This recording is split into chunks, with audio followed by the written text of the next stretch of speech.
Build a kit with food and water. Don't forget your pets. Keep extra medicine on hand. Make copies of key documents and keep them somewhere safe. Stay informed, learn about local hazards, and sign up for alerts. Be ready. Learn more at americares.org/sendusin. Parenting is hard. Technology can make it harder. The Family Media Plan developed by the American Academy of Pediatrics helps make it easier. Go to healthychildren.org/media plan today to create the media plan that's right for your family. I'm attorney Brian Ritchie. Getting hurt in a car wreck comes with all kinds of stress and frustration. But when you call me, I'll be on top of all of it. So all you need to worry about is getting better. If you've been injured in a car wreck, I'm on top of it. Contact us at ritchielaw.com. WCMC-FM HD1 Holly Springs. Everything. I mean, I don't know another word. I mean, we got whipped off the balance. They beat us every way possible. I mean, we got torched. I mean, we gave up 76 points to 2 players.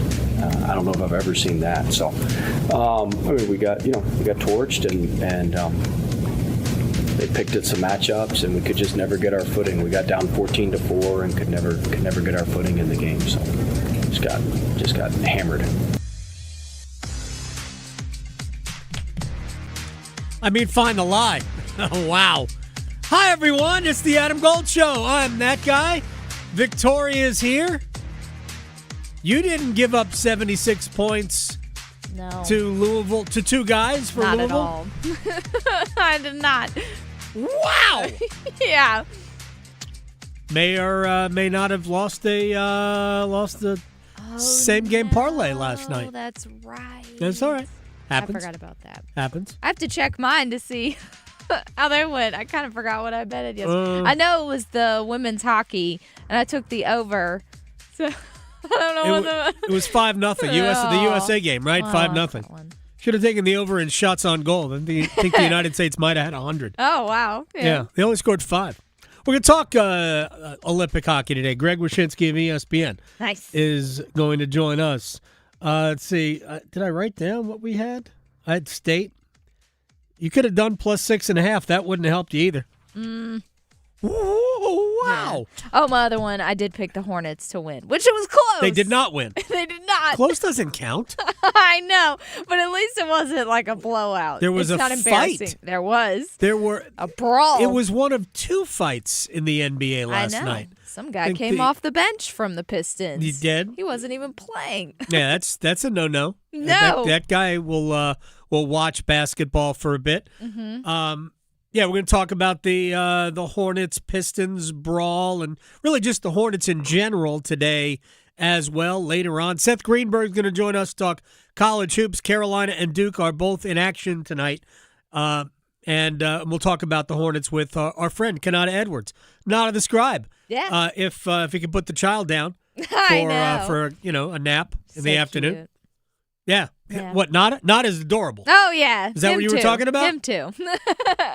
You were talking about the baby. Last time he was on, he sent me a picture of her. She's so sweet. She's adorable. Mm-hmm. So, but again, so is Nada. Yes, it's fair. I got no problem saying it. See no lies. My son's in a movie mode. Oh. The 10 things I hate about you the most. Oh, wow. Right? That's very random. It is very random. Hello, called, 2003. He called it a top 5 movie of all time. I mean, it's a favorite for some, but wow, I have to top 5 Google movie when of all this time. came out. Yeah, I don't know when it came out. I had never seen it before. But what? Well, see, this is this so is why funny. I'm surprised that he's in a movie marathon because did he get it from mom? Is mom a movie person? No. Not really. She's seen fewer movies than I have. Oh no, yeah, 1999. Yeah, how about that? So. I don't know where that came out. Why all of a sudden he decided he wanted to watch it. Oh man! But he called it a top 5 movie of all time. Well, so I like what they were watching it as I was watching. I got him to change it over to the first half of the state game. Yeah. And when that game went to half, I didn't see great reason to put it back on the main TV. So I watched the second half on my phone because we can do these things. Yep. But Yeah, we're going to talk about that. I have a philosophical question. There's I put an Olympics poll up, by the way. I love philosophy. Yeah, philosophical question. This will go for you, and this will go for the people as well. I could post this question on Twitter.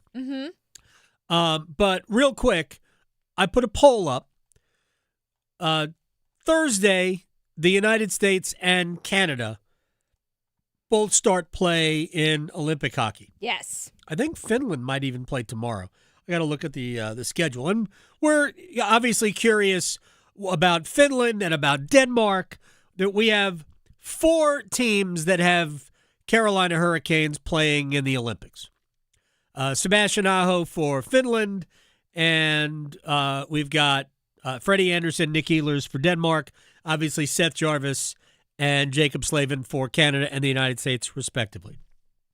For the U.S., who should be in goal? We've got Connor Hellebuck, who was the Vezina and Hart Trophy winner last year. But, I watched. I thought Hellebuck was fine, but not great. Right. In the Four Nations last year.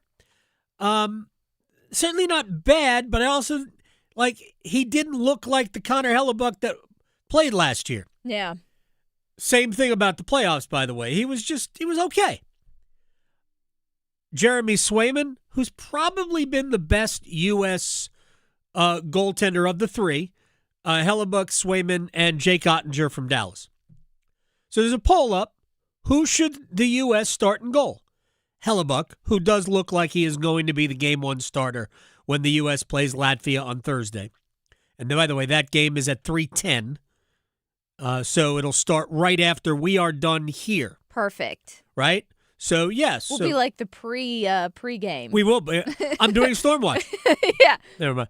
I'm not. So don't anybody get any ideas. So would it be Hellebuck? Would it be Swayman? Would it be Ottinger? So I put those choices for you in the poll. And the 4th choice is, where is Brandon Bussey? I was going to say, it's got to be Bussey. Who's kind of on the low, been better than all 3. Yeah. Swayman has been very good, actually, for Boston.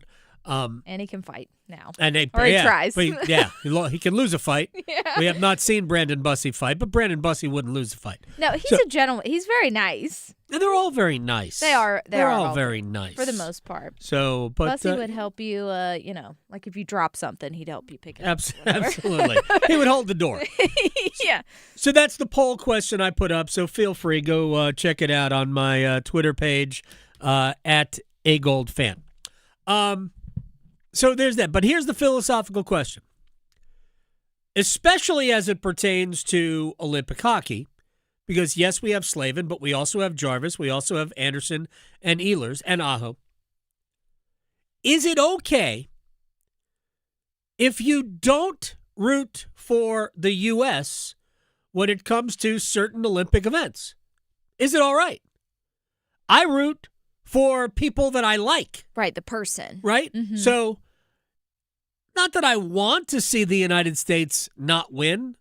I mean, I want to see the U.S. win. Sure. But, man, I want to see Sebastian Aho ball out in the Olympics. Yeah. I want to see Sebastian Aho crush the Olympic Games. I want to see Seth Jarvis play, and, if his excellence comes at the expense of the United States, as long as Jacob Slavin's not on the ice, I'm here for it. Mm-hmm. If Seth Jarvis puts up a hat trick and Canada beats the U.S. 3-2, I ain't gonna. I'm not gonna be upset about it. Right. It's one of those things where you don't love it, but you don't hate it. I honestly, I can tell you right now, my emotions would be good. Yeah. Again, I've never played the jingoistic role. And it's not about not loving America, miss me with all that garbage. These are sporting events to me. Yeah. I would prefer the United States do well. Sure. I would on the Olympics, the skiing, I'm rooting for an American, right? We don't have great a surprise in the women's combined today. Michaela Schifrin did not ski well. Oh no. In the slalom, she's one of the best, if not the best in the world, at that discipline. and they ended up finishing outside of the podium. I think the Americans did get a bronze medal, so that's good. But again, like I wanted to see Lindsey Vonn do well, but other than that, man, I don't really care that much. I just want to see people go down a hill as fast as possible. I know. I don't care who it is. Right. So these people's joints too. Rusty and I, you might be familiar with him for the cane stuff, but we were talking about these poor people's knees, like just going down the like the bunny hill looking things where their knees are popping. Oh, the moguls. Yeah, boof. Nope. That ain't a bunny you. hill. No, Oh boy, that does look like it hurts. Yeah. No. Thank you. It absolutely looks like it hurts. Yeah. So, all right, just want to say, like philosophically speaking, I can't be boxed in like that. Yeah. I need to have the freedom to do what I want. Spread the love. Yeah, exactly. Go Seth. Go Fish. Yeah. I've used to play that game. All right, too. are we ready? Let's get it started. Let's get it started in here. So what in the world happened to NC State last night? Was it 118-77? They lost by 41? I think they were watching the Olympics. Could have been. Mm-hmm. Could have been. Look, in a nutshell, here's what I think happened. And we're going to hear from Will Wade in a minute. Louisville played with some anger, chip on their shoulder, point to prove. They had been without Mikael Brown, their best player, the guard, for a chunk of time. I think he missed 8 games. They were 4-4. I don't believe they've lost since he has been back. Louisville was good at the beginning of the year. They should be good. I wouldn't be surprised if they made a nice little run in the NCAA tournament. But Louisville played with a purpose last night. And I know this is going to sound harsh, and I don't usually do this, but I think NC State absolutely, positively gave up. Mm-hmm. And I think they gave up before halftime. I really do. And it's not that they quit and stopped trying. It's that, because that's a different story to me. But what I saw from NC State was a team that just wasn't interested in doing the extra, because when you have a team that is playing that well, you have to give extra just to stick around. Mm-hmm. Not interested. Last night, they were not interested in going beyond their comfort level. They didn't extend to defend. They played dumb offense. I think they looked for the easy way back, and I think that happened early in the game. In that clip, when we started the show, Will Wade was talking about we got down 14-4 early. Yep, they did. But you had the ball at 25-20. So you had gotten back into the game, 25-20 with 10 minutes to go in the first half. Actually, I think there was more. That's you're right there. Yeah. That's essentially like nobody's in the lead at that point. Mm-hmm. So, but what bothered me about State was that they thought their path to success in the game was jacking up 3-point shots. That's the way they approached it. I think they ended up 4 out of 22. By the way, did you see Louisville's number from 3? It was stupid, wasn't 18 for 30. Yeah. What? Yeah. They shot 60%. And it wasn't like they were 6 out of 10. 18 for 30. That's crazy. That is an insane number. Was anybody out there guarding them? They almost got beat. State almost got beat at the 3-point line. That's it. That 18 is 54 points. Not to mention, there was at least one foul of a 3-point shooter, and all 3 free throws went down. The one, at least I saw that I saw. For all I know, there were more. And by the way, when you foul a 3-point shooter, that's another indication that you're not all there. Mm-hmm. So they just wanted the easy way out. Let's see if this goes in.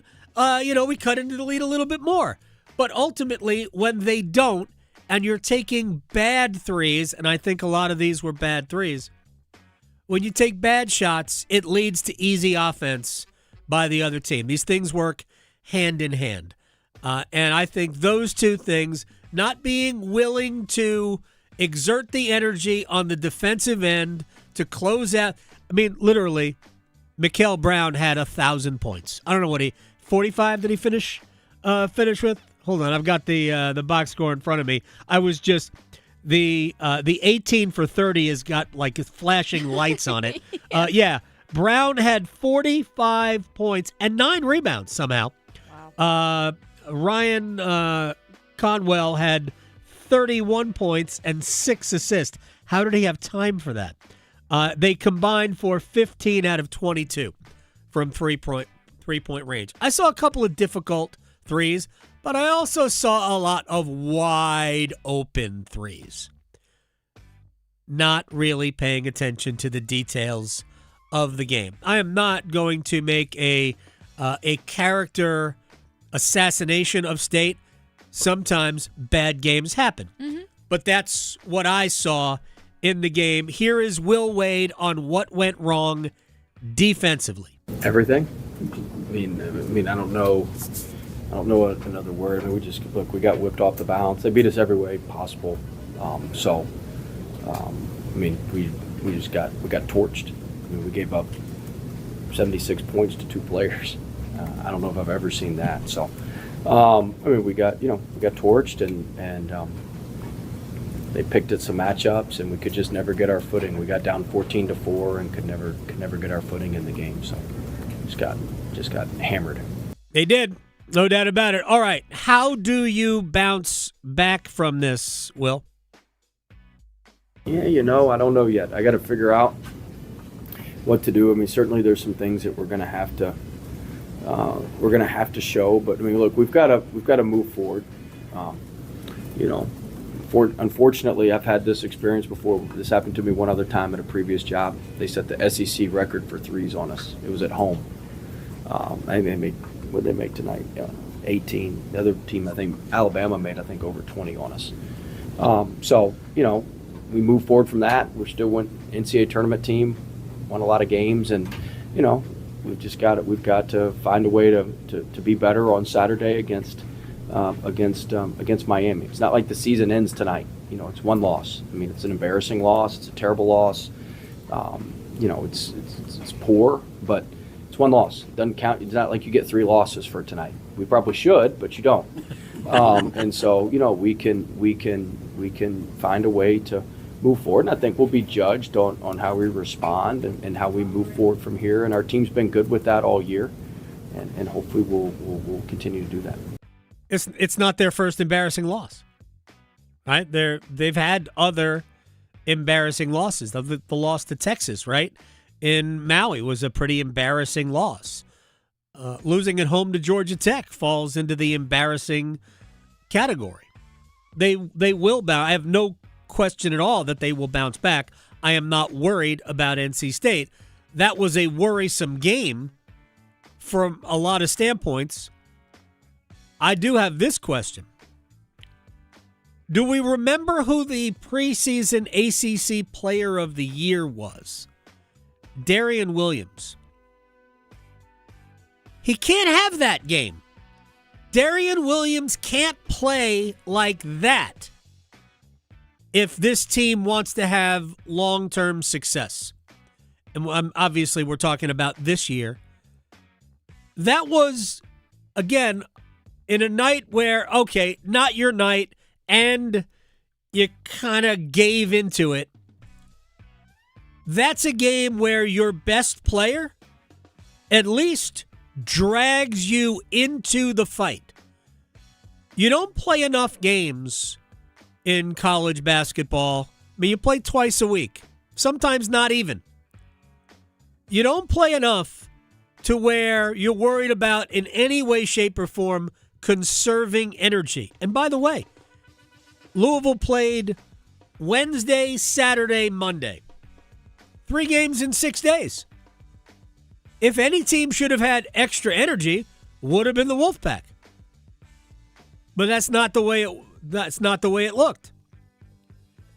So that's a game where you want Darian Williams to grab the team, put him on his back, and at least try to keep him in it. Even if you're going to stink and lose by 25, you want more from your best player. And we didn't get it. Although, if your argument is Van Allen Lubin is your best player, well, then he did it. Yeah. He played very well again last night. But again, it's hard to judge anything that happened in the game because you were down 20 at halftime. You gave up 56 in the first half. Yeah. Yeah. You're down 20 at halftime, and then 5.5 minutes into the second half, you had cut the lead to 30. It was 77-47 in 5.5 minutes. Yeah. So you gave up 21 points. It was 56-36 at half. Gave up 21 points in the first 5.5 minutes of the second half. So nothing changed. Yeah. I can understand the fans' frustration because there's just no consistency. I mean, they're so messy. It's like they don't know who they want to be. It's a bad night.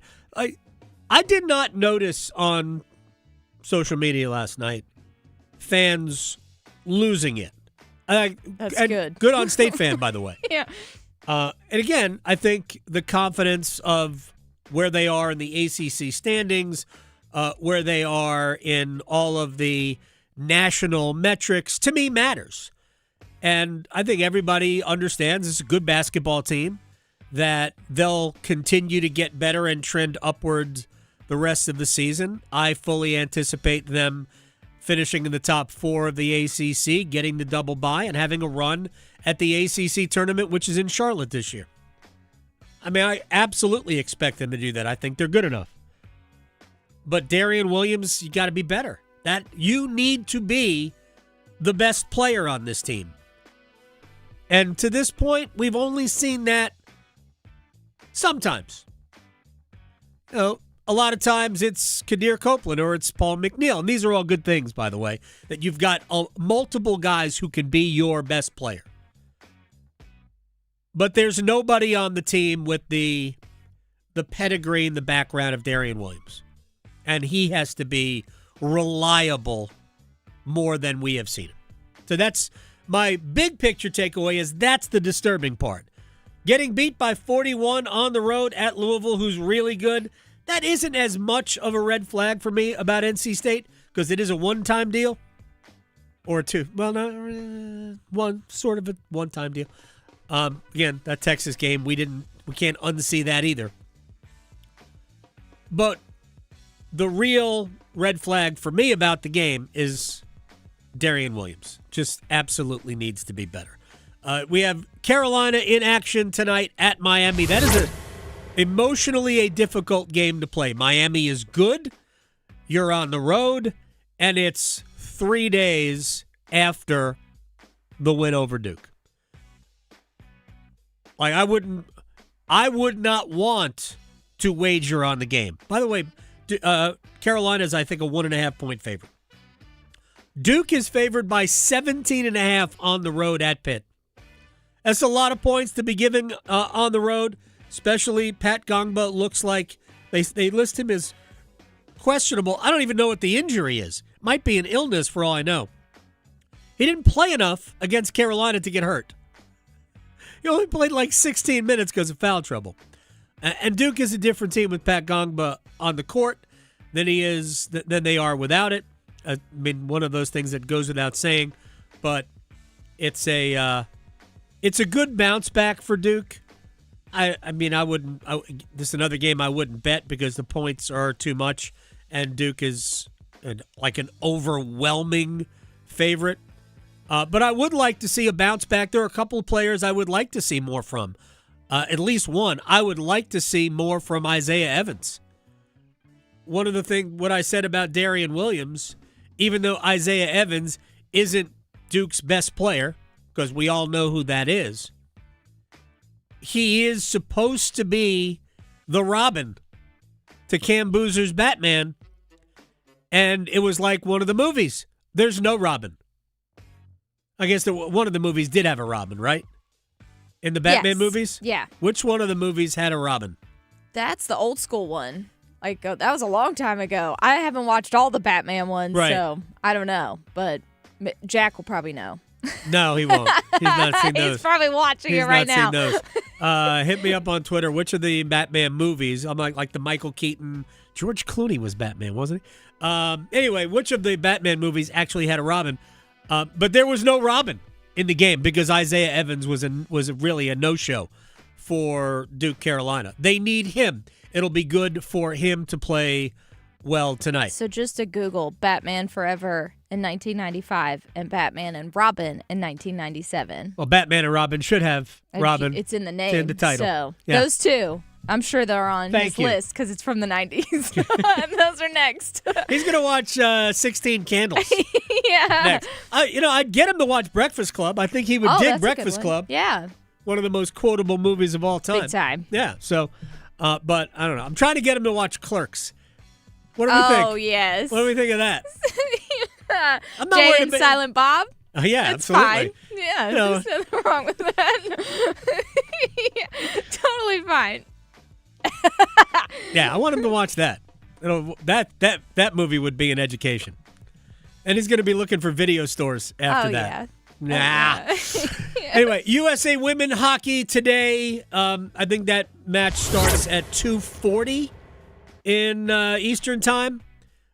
Canada is without one of their best players. Their captain won't play. It's already it's been a lopsided series between the U.S.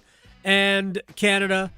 So I would anticipate the United States to win today. But USA-Canada today. And then the men's tournament gets underway tomorrow. The United States and Canada will go into action on Thursday. USA-Latvia. And no, Artur Zerbe will not be in goal. And Canada, Czechia, who is, as I said yesterday, my pick for bronze medal. I think Czechia is going to be sneaky tough. Greg Wyshynski will talk about it with us in about an hour. When we come back, Seth Greenberg from ESPN, college hoops, specifically the 919 area code. Next. His Zamboni is bigger than yours. The Adam Gold Show on the North Carolina Sports Network. The world's best athletes in Italy are going for the gold, and 99.9 The Fan will help you follow them for all 16 days of the Winter Games through February 22nd. Listen for all the action from across the Atlantic. Check in often for event finals from Italy and the updated medal count as the USA takes on the world. Updates from the Winter Games on 99.9 The Fan are presented by Wake Med. 5 seconds left in the game. Do you believe in miracles? Yes! Unbelievable. Adam Gold for my friend Gordon Miller, Miller Lending, Kildare Farm Road in Cary, the man who invented the no closing cost mortgage back in 1987. He is the Edison of the mortgage game. That's right. He invented a way to save thousands of dollars when you buy a house or when you refinance. Most of the time, fees add up into the thousands. Some places will tell you, hey, we don't have fees. Meanwhile, they are secretly rolling them into the loan amount. That'll never happen at Miller Lending. You simply get a great rate, free of charge, when the rates come down, and they will. In fact, they have over the last year by about a point. You simply refinance free of charge, lower your monthly payment, and still pay no closing cost. That's the way it should work. That's America, where you can save more of your money.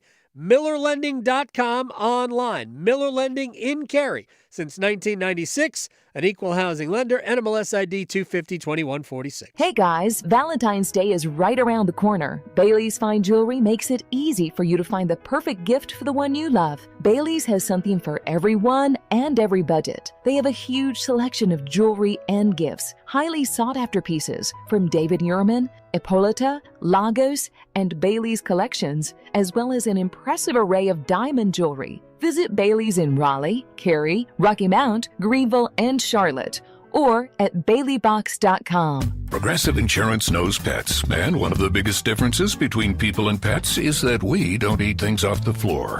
but dogs definitely will. And it makes them so happy, no matter what it looks like, smells like, or what state of decomposition it's in. We all want to go through life that carefree. And that's also why you should get Progressive Pet Insurance, because they eat things off the floor. So protect your pet from all the questionable life decisions they make. You know where they drink from when you're gone, right? Progressive Casualty Insurance Company and Affiliates. Covered subject to policy terms and conditions. With other language learning apps, I was just playing games. I wasn't really learning. Babbel's different. Babbel was designed by over 200 language learning experts to be the most effective way to learn another language. Every time I open the app, I can choose to work on my writing, speaking, or listening. And it saves my mistakes for me to review, so I'm constantly improving. Before Babbel, I thought I just wasn't good with languages. But now I'm speaking French. Tout ça, c'est grâce à Babbel. Save up to 50% on your Babbel subscription when you sign up at Babbel.com. Babbel.com. The way I describe it for people is my dad shot himself and the bullet hit everyone in his life. It was a week before my 30th birthday, and I had this impulse to call him, but I didn't because I thought I could call him later that week. 63 Americans a day die by gun suicide. With safe gun storage, we can give our loved ones a second chance at life. Learn more at endfamilyfire.org. Brought to you by Brady and the Ad Council. Okay, get this. Now at Wendy's, you get to go biggie with new Biggie deals. That means going biggie with the $4 Biggie Bites, biggier with the $6 Biggie Bag, or biggiest with an $8 Biggie Bundle. So now you can choose and customize your Biggie deal. As you should. Sorry, I get fired up when I'm talking deals. More Biggie options so you can get more of what you really want at Wendy's. Price and participation may vary. Single items at regular price. Prices may be higher in Alaska, California, and Hawaii. One Adam. Gold. One Adam. Gold. Turtle cake? Like, what do we... What? Isn't that an ice cream? What? Where's the confetti cake? Because, hello, confetti cake, delicious. With the little, I don't even know if it's real, but the little dots in the icing, like... None of these are real. What kind of fake thing that is, but it's delicious. It's my childhood. Like, that wasn't in the top 10. His opinion's invalid to me. The Adam Gold Show.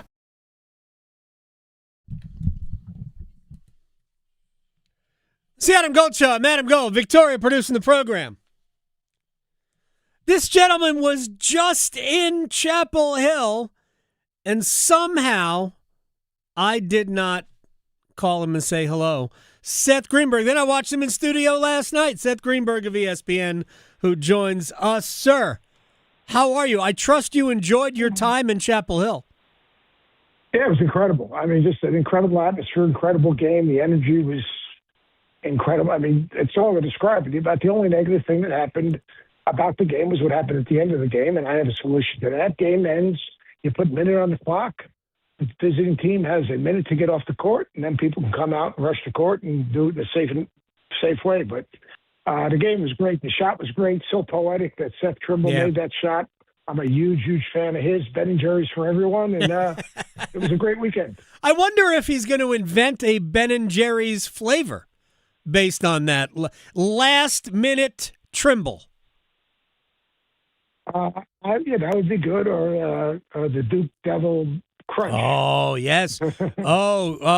Absolutely. There would be red velvet involved. I don't know. Maybe that's a state thing. I agree with you about the poetic nature of it. And since we're talking about it, let's just spend a couple of seconds on that game with Seth Greenberg since you were there for it. I thought Cam Boozer played well. I didn't think he had a ton of help in terms of, fellow Duke Blue Devils who played at a high level. I thought, at least in the second half, there were a lot of guys pulling on the rope for the Tar Heels. Caleb Wilson did all the work that he could possibly do in the first half just to give him a chance. Then you got Henry Vessar. Trimble played well throughout.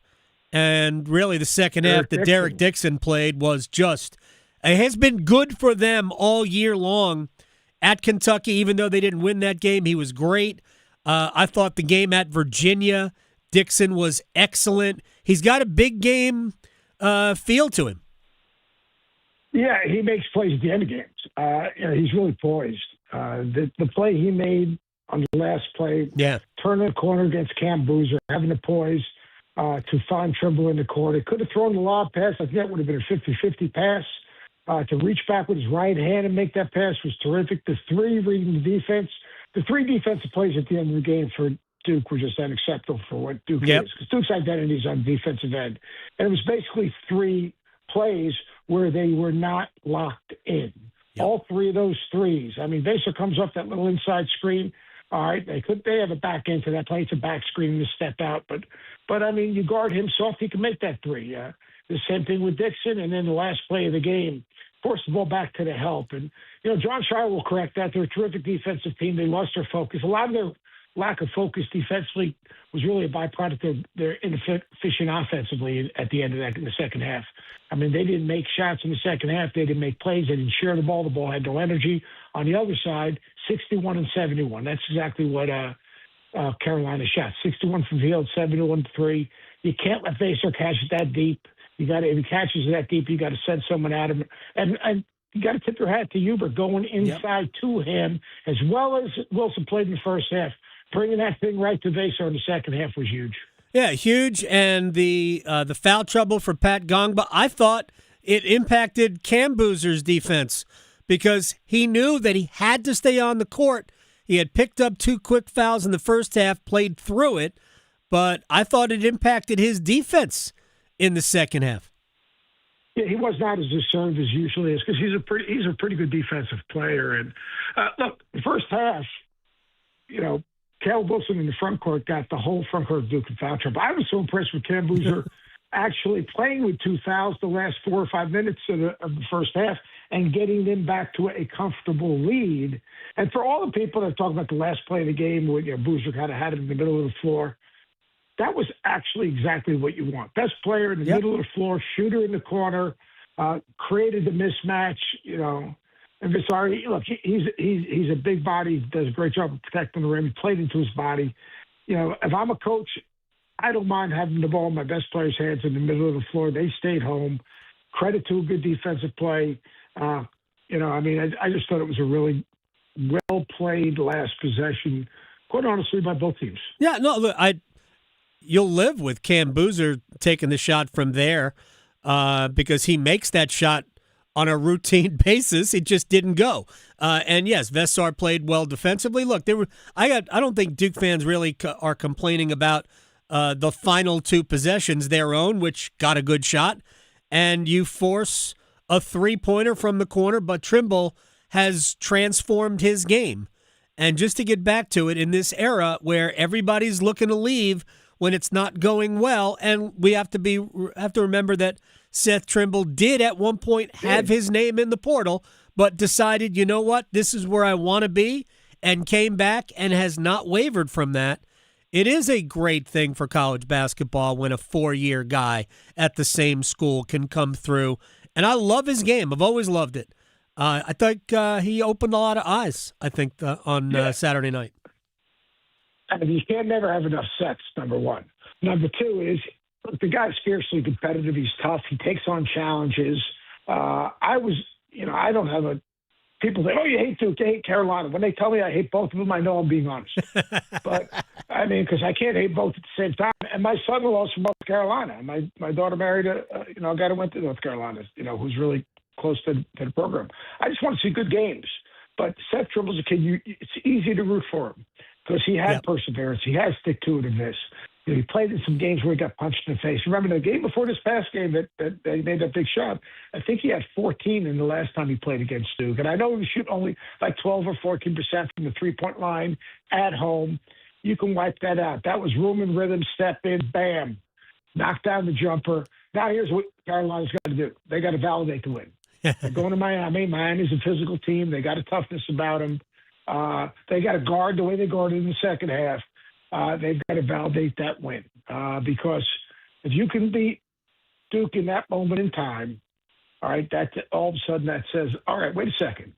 The trip to California is in the rearview mirror. They're defending better. They made some changes in the lineup. The ball's in Dixon's hands. The ball's got greater energy. They have momentum. Now go validate it on the road. Yeah, it's not going to be easy. Miami will make life difficult for them. Duke's mission a little bit easier, but they've got to maintain their focus, which they didn't have at the end of the Boston College game, and they didn't in the second half of the Boston College game, and they didn't really have in the last, say, 4 or 5 minutes against North Carolina on the road. I want to ask you, Seth Greenberg, about NC State last night. Look, they've been playing really well. Blowouts happen, but that was special to lose by 41. And I think State's good to lose by 41. What are the you were in studio for it? What are the elements of a 41-point loss? Lack of defensive attention to detail. Be honest with you, really, really good defensive game plan by Louisville. Take away the assist, make QC score. Take away the assist. And that's what they did. They took away his assist. And then, look, Michael Brown got it going. Ryan Conwell got it going. Those two guys scored 76 points. I mean, NC State scored 77. But I was a little disappointed. I know when NC State is disruptive, when NC State has an edge, when NC State takes on the personality of Will Wade, they're a dangerous team. They border on arrogant, but that's fine. When they got punched in the face, I've got to be honest with you. First half, they showed a little fight. When they got punched again, and they showed a shot of Copeland on the bench in the second half, I was disappointed. I expected to see more grit. That film session, there's going to be blood on the walls. Because there were some plays in that game that were unacceptable for a team that it should be a tough out in the NCAA. They never made Louisville feel them. And look, that's what they do. They never made them feel them offensively. They never made them feel them defensively. They never disrupted their rhythm. You play Louisville, you go, hey, Michael Brown, we got to take him out. We got to make him a driver. That's what you got to do. They got caught in some bad switches. I'm sure that will be addressed. But, the Pack are hard to play against. And the Pack have Duke and Carolina at home. Yep. And their schedule is pretty favorable. And, Will, he'll create some type of cause that the sky is falling. And those games won't be games. They'll be events. But they're always events. I mean, that's the great thing about that triangle, that the games are bigger than one game, and it's traditions and generations of families that are proud of their school and hate the others. A week from today, by the way, is Carolina playing at Lenovo Center against the Wolfpack. My read on the game last night, Seth, was, and yes, defensively, it was clear that State was not willing to ramp up their level of defensive intensity and attention to detail to deal with a team that was shooting the ball really well, but also, getting to the rim and finding those mismatches. But I thought that State's offense really contributed to it because it looked to me like they were looking for the easy road back. And that, all right, we're down by 10 or whatever we're down by. Let's just shoot threes to climb back in it. They are a good three-point shooting team, but these were not threes that came out of the natural flow of the offense.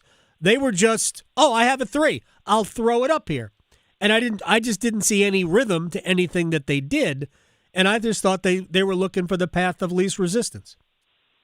Magic Copeland didn't have his runway. That's what I call him now, Magic Copeland. I did a thing on him on the ACC network yesterday. I mean, he does. A ton of look-away passes. He's so big. He sees over the defense. He gets paint touches. And you've got to make a choice. Can he beat you getting 25? Or can he beat you creating 50? And I thought that Louisville's decision saying, we're going to defend him and we're going to make him score over the top of us, but we're staying home. We're not giving him those paint touches where he kicks it out. The guy's got incredible vision. Mm-hmm. And I thought that was a great defensive game plan. And then you are 100% right.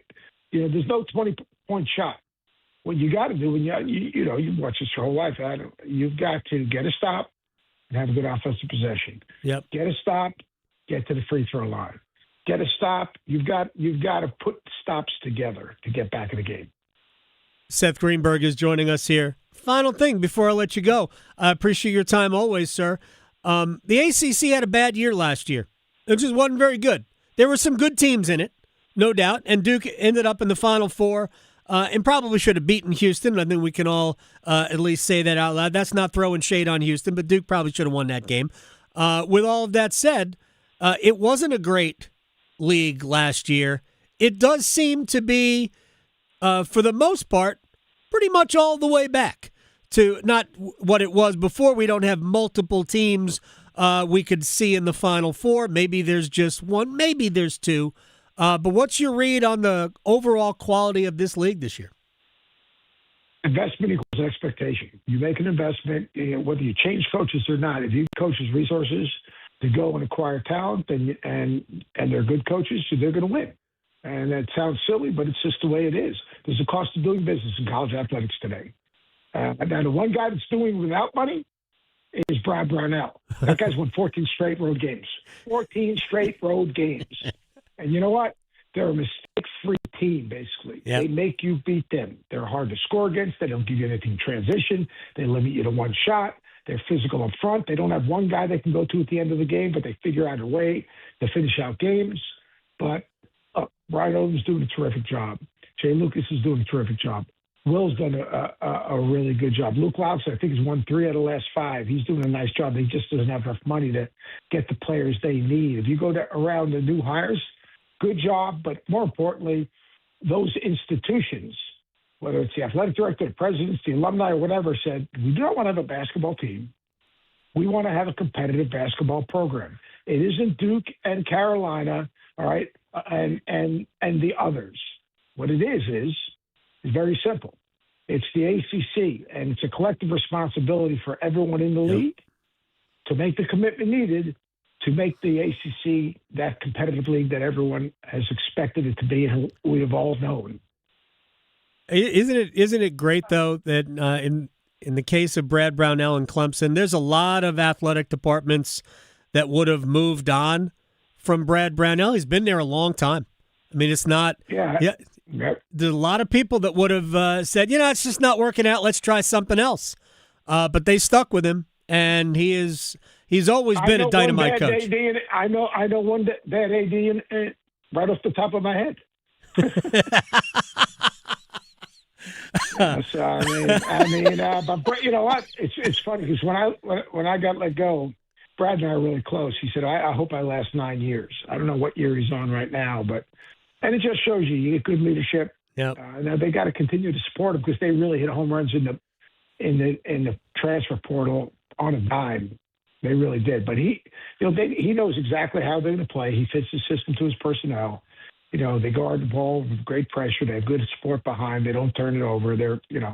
But the league is good. Ryan's done a terrific job. The Hokies are struggling a bit. They've got 4 of their last 6 on the road, if I'm not mistaken, or somewhere in there. And they've got to find a way to win some games on the road. Alvin has got to play better. I mean, there's one that you got to get a return on your investment. But the league's better, and the games are better. And that's when the league's better, it's better for everyone because you have more opportunity for Quad 1 and Quad 2 wins. You are a Quad 1 person, Seth Greenberg. Well, you are. It's fine. You don't have to agree or disagree with that. You know how I feel about you. Fired coach trying to make a living, brother. you and John Gruden can have. You should get one of his polos. Yeah, exactly. I just want all those boxes of gear to show up at my house. I'll talk to you soon. Thank you so much, man. Thanks, bud. Appreciate you. You got it. Seth Greenberg here on the Adam Gold Show. All right, when we come back, we got one-timers. Your opportunity to ask the question. You go to the YouTube chat and put it right there. YouTube, search Adam Gold Show or 99.9 The Fan. Ask your question right there. We'll answer them next. Asheville to Wilmington, Boone to Durham, the Adam Gold Show on the North Carolina Sports Network.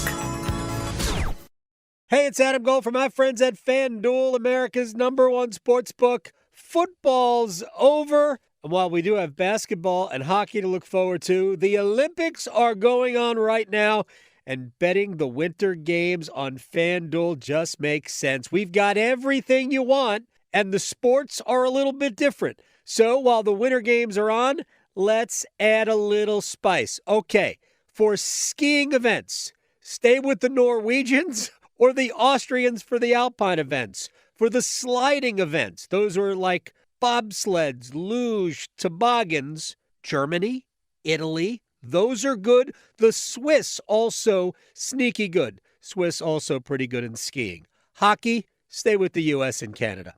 FanDuel, play your game during the Winter Games. 21 and over and present in North Carolina. Gambling problem? Call 877-718-5543 or visit morethanagame.nc.gov. As the health director in Haywood County and a nurse here in North Carolina, I can tell you that the 988 Suicide and Crisis Lifeline saves lives. No matter your struggle, you are not alone. The 988 Suicide and Crisis Lifeline is free, private, and always available. 988 Lifeline counselors are ready 24/7 to speak with you, help you cope, and get you connected to the support that is right for you. 988, the National Suicide and Crisis Lifeline. Call, text, or chat 988 24/7. Brought to you by the North Carolina Department of Health and Human Services. Practicing a championship way can happen 100% of every day, in the pool and when traveling highways. A law of sportsmanship includes taking the high road when going away and returning home. Buckle up your seatbelt in the front and back seats. Every seat, every time. Each time you click it,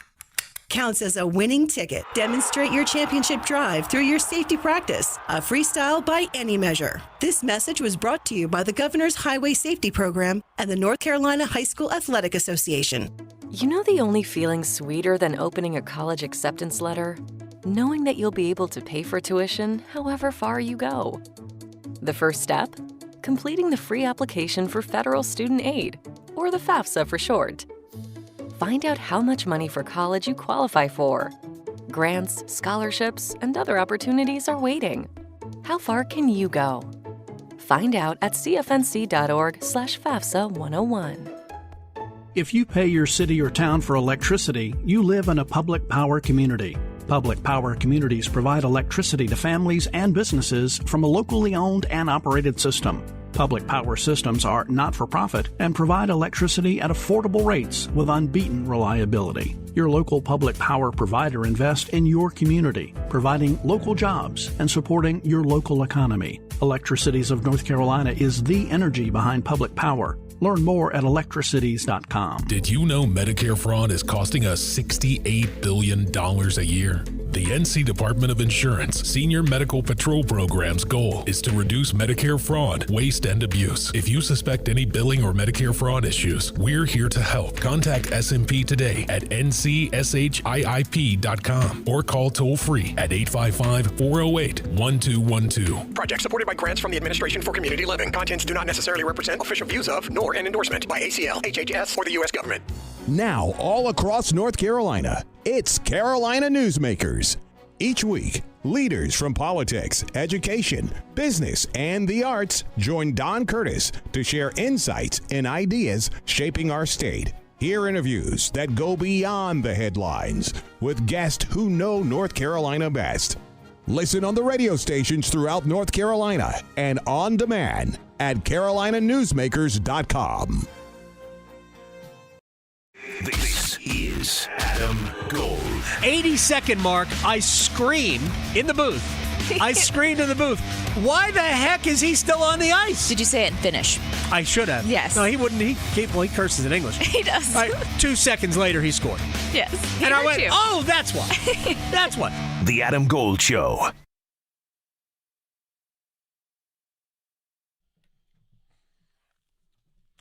It's the Adam Gold Show. I'm Adam Gold, Victoria producing the program. Next hour, Greg Wyshynski of ESPN will talk a little Olympic hockey. I also have some thoughts on a recent series of articles in The Athletic about trade proposals and who might be connected to the Carolina Hurricanes. All right, right now, one-timers.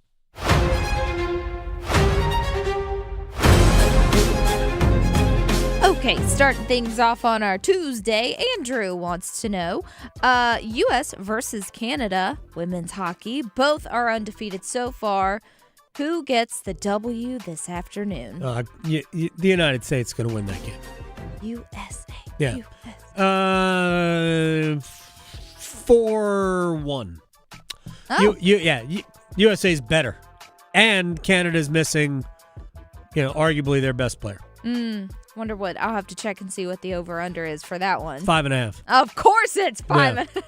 It's USA's minus money to give a goal and a half in the game. Yeah. Wow, crazy. Well, next up, I believe this is Caleb, but it's spelled funny. The Hornets-Pistons game had a playoff feel with their performance. Do you think the Hornets could make a run in the playoffs? Yeah, I think they will. Right now, they're actually in 10th place. I think by the end of the season, I think they're going to push for 6th, not even in the play-in tournament. But at the very least, they'll be in the play-in tournament. If they stay healthy, they're legitimately good. I know. Right? There's still some things I'd like to see him add. I'd like to see him get just a little bit more interior help. But they're really, really good. And I love Charles Lee. I think he is just a solid, innovative coach. So good for them. Yeah, it's exciting to be excited about Hornets We'll talk to Nada basketball. about that later. This one from William. Let's see. With how defense seems to win championships, again, this is football related, would you go all in on a Max Crosby style defense end in free agency? All right.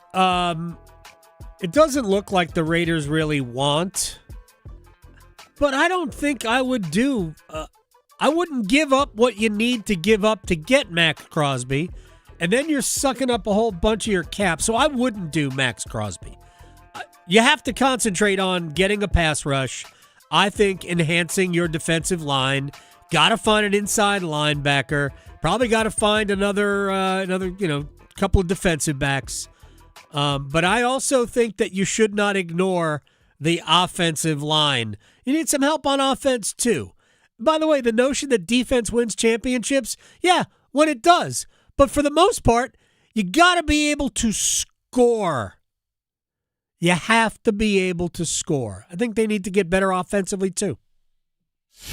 Because your fantasy football team needs all the help it can get, the Adam Gold Show on the North Carolina Sports Network. We just wrapped up a stacked weekend of ACC basketball and the Super Bowl, but there's still plenty to cheers to. I'm Victoria Vodnecker here for Blue Shark Vodka, a North Carolina business that produces the smoothest and cleanest vodka. But we still have the Olympics going on where you might host some watch parties and you might decide to make a Sharky slushie while you're watching snowboarding. You can't go wrong with Blue Shark Vodka, so go check them out at your local ABC store today and visit their website for recipes at bluesharkvodka.com. Listen every afternoon for The Drive with Tim Donnelly. As the Olympics get underway, the best news for the Carolina Hurricanes is the absolutely awesome contract that they have for Seth Jarvis. He's now a part of Team Canada, and sometimes at these events, guys leave as hockey players and they come back as superstars. And you hope that happens for Seth Jarvis because you have him under team control for years in the future. The Drive with Tim Donnelly, 3 to 6 on 99.9 The Fan. It's bow time. A leg and thigh dinner from Bojangles for just $6.99. Leg and thigh dinner from Bojangles for just $6.99. So crispy. So crispy. And juicy. And juicy. So much flavor. So much. Stop it.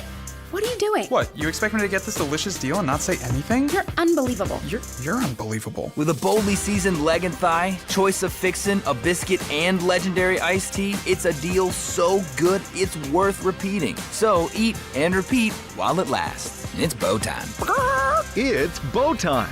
Dine in, drive through, or tap your favorite delivery app and have Bojangles come to you. Satisfy your craving for flavor right now with Bojangles 2-piece dinner. 2 pieces of Bojangles dark meat chicken, your choice of fixin', a biscuit, and iced tea for just $6.99. That's right, just $6.99 for limited time at participating Bojangles. What are you waiting for? When you're hungry, it's always bow time. Texting privacy policy and terms and conditions posted at textingterms.us. Texting enrolls you for recurring automated text marketing messages. Message and data rates may apply or play stopped, opt out.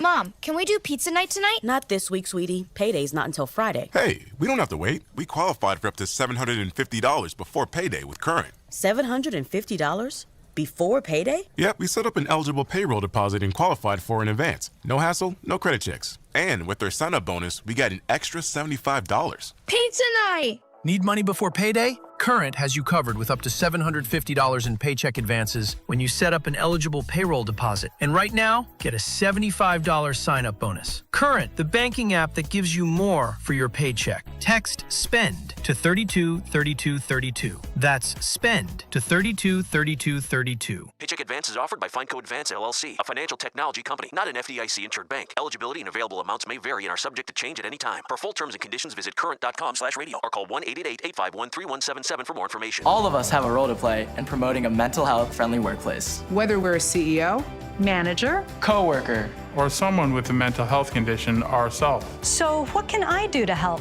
Learn more at whatcanyoudocampaign.org. Having insurance isn't the same as having State Farm. It's like needing a lawyer, but getting some guy who just watches courtroom dramas. How does the defendant plead? Guilty. Wait, what? Also, objection. You object to what? Erroneous. Counsel, approach the bench. Hey, can I get a whack at the gavel? You wouldn't settle for just any lawyer, so don't settle for just any insurance. Get the real deal with State Farm. Like a good neighbor, State Farm is there. This hour of the Triangle Sports Leader is powered by Ritchie Law Firm, injury lawyers. Ritchie Law is on top of it. Go to ritchielaw.com. That's ritchielaw.com. They score! Broadcasting live from the Lenovo Studios. WCMC HD1 Holly Springs. 99.9 The Fan. The Triangle Sports Leader.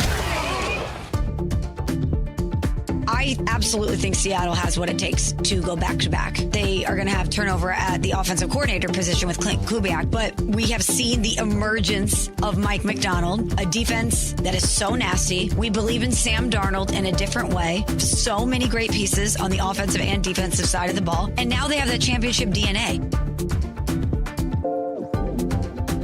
It's the Adam Gold Show. I am Adam Gold. We do this every year.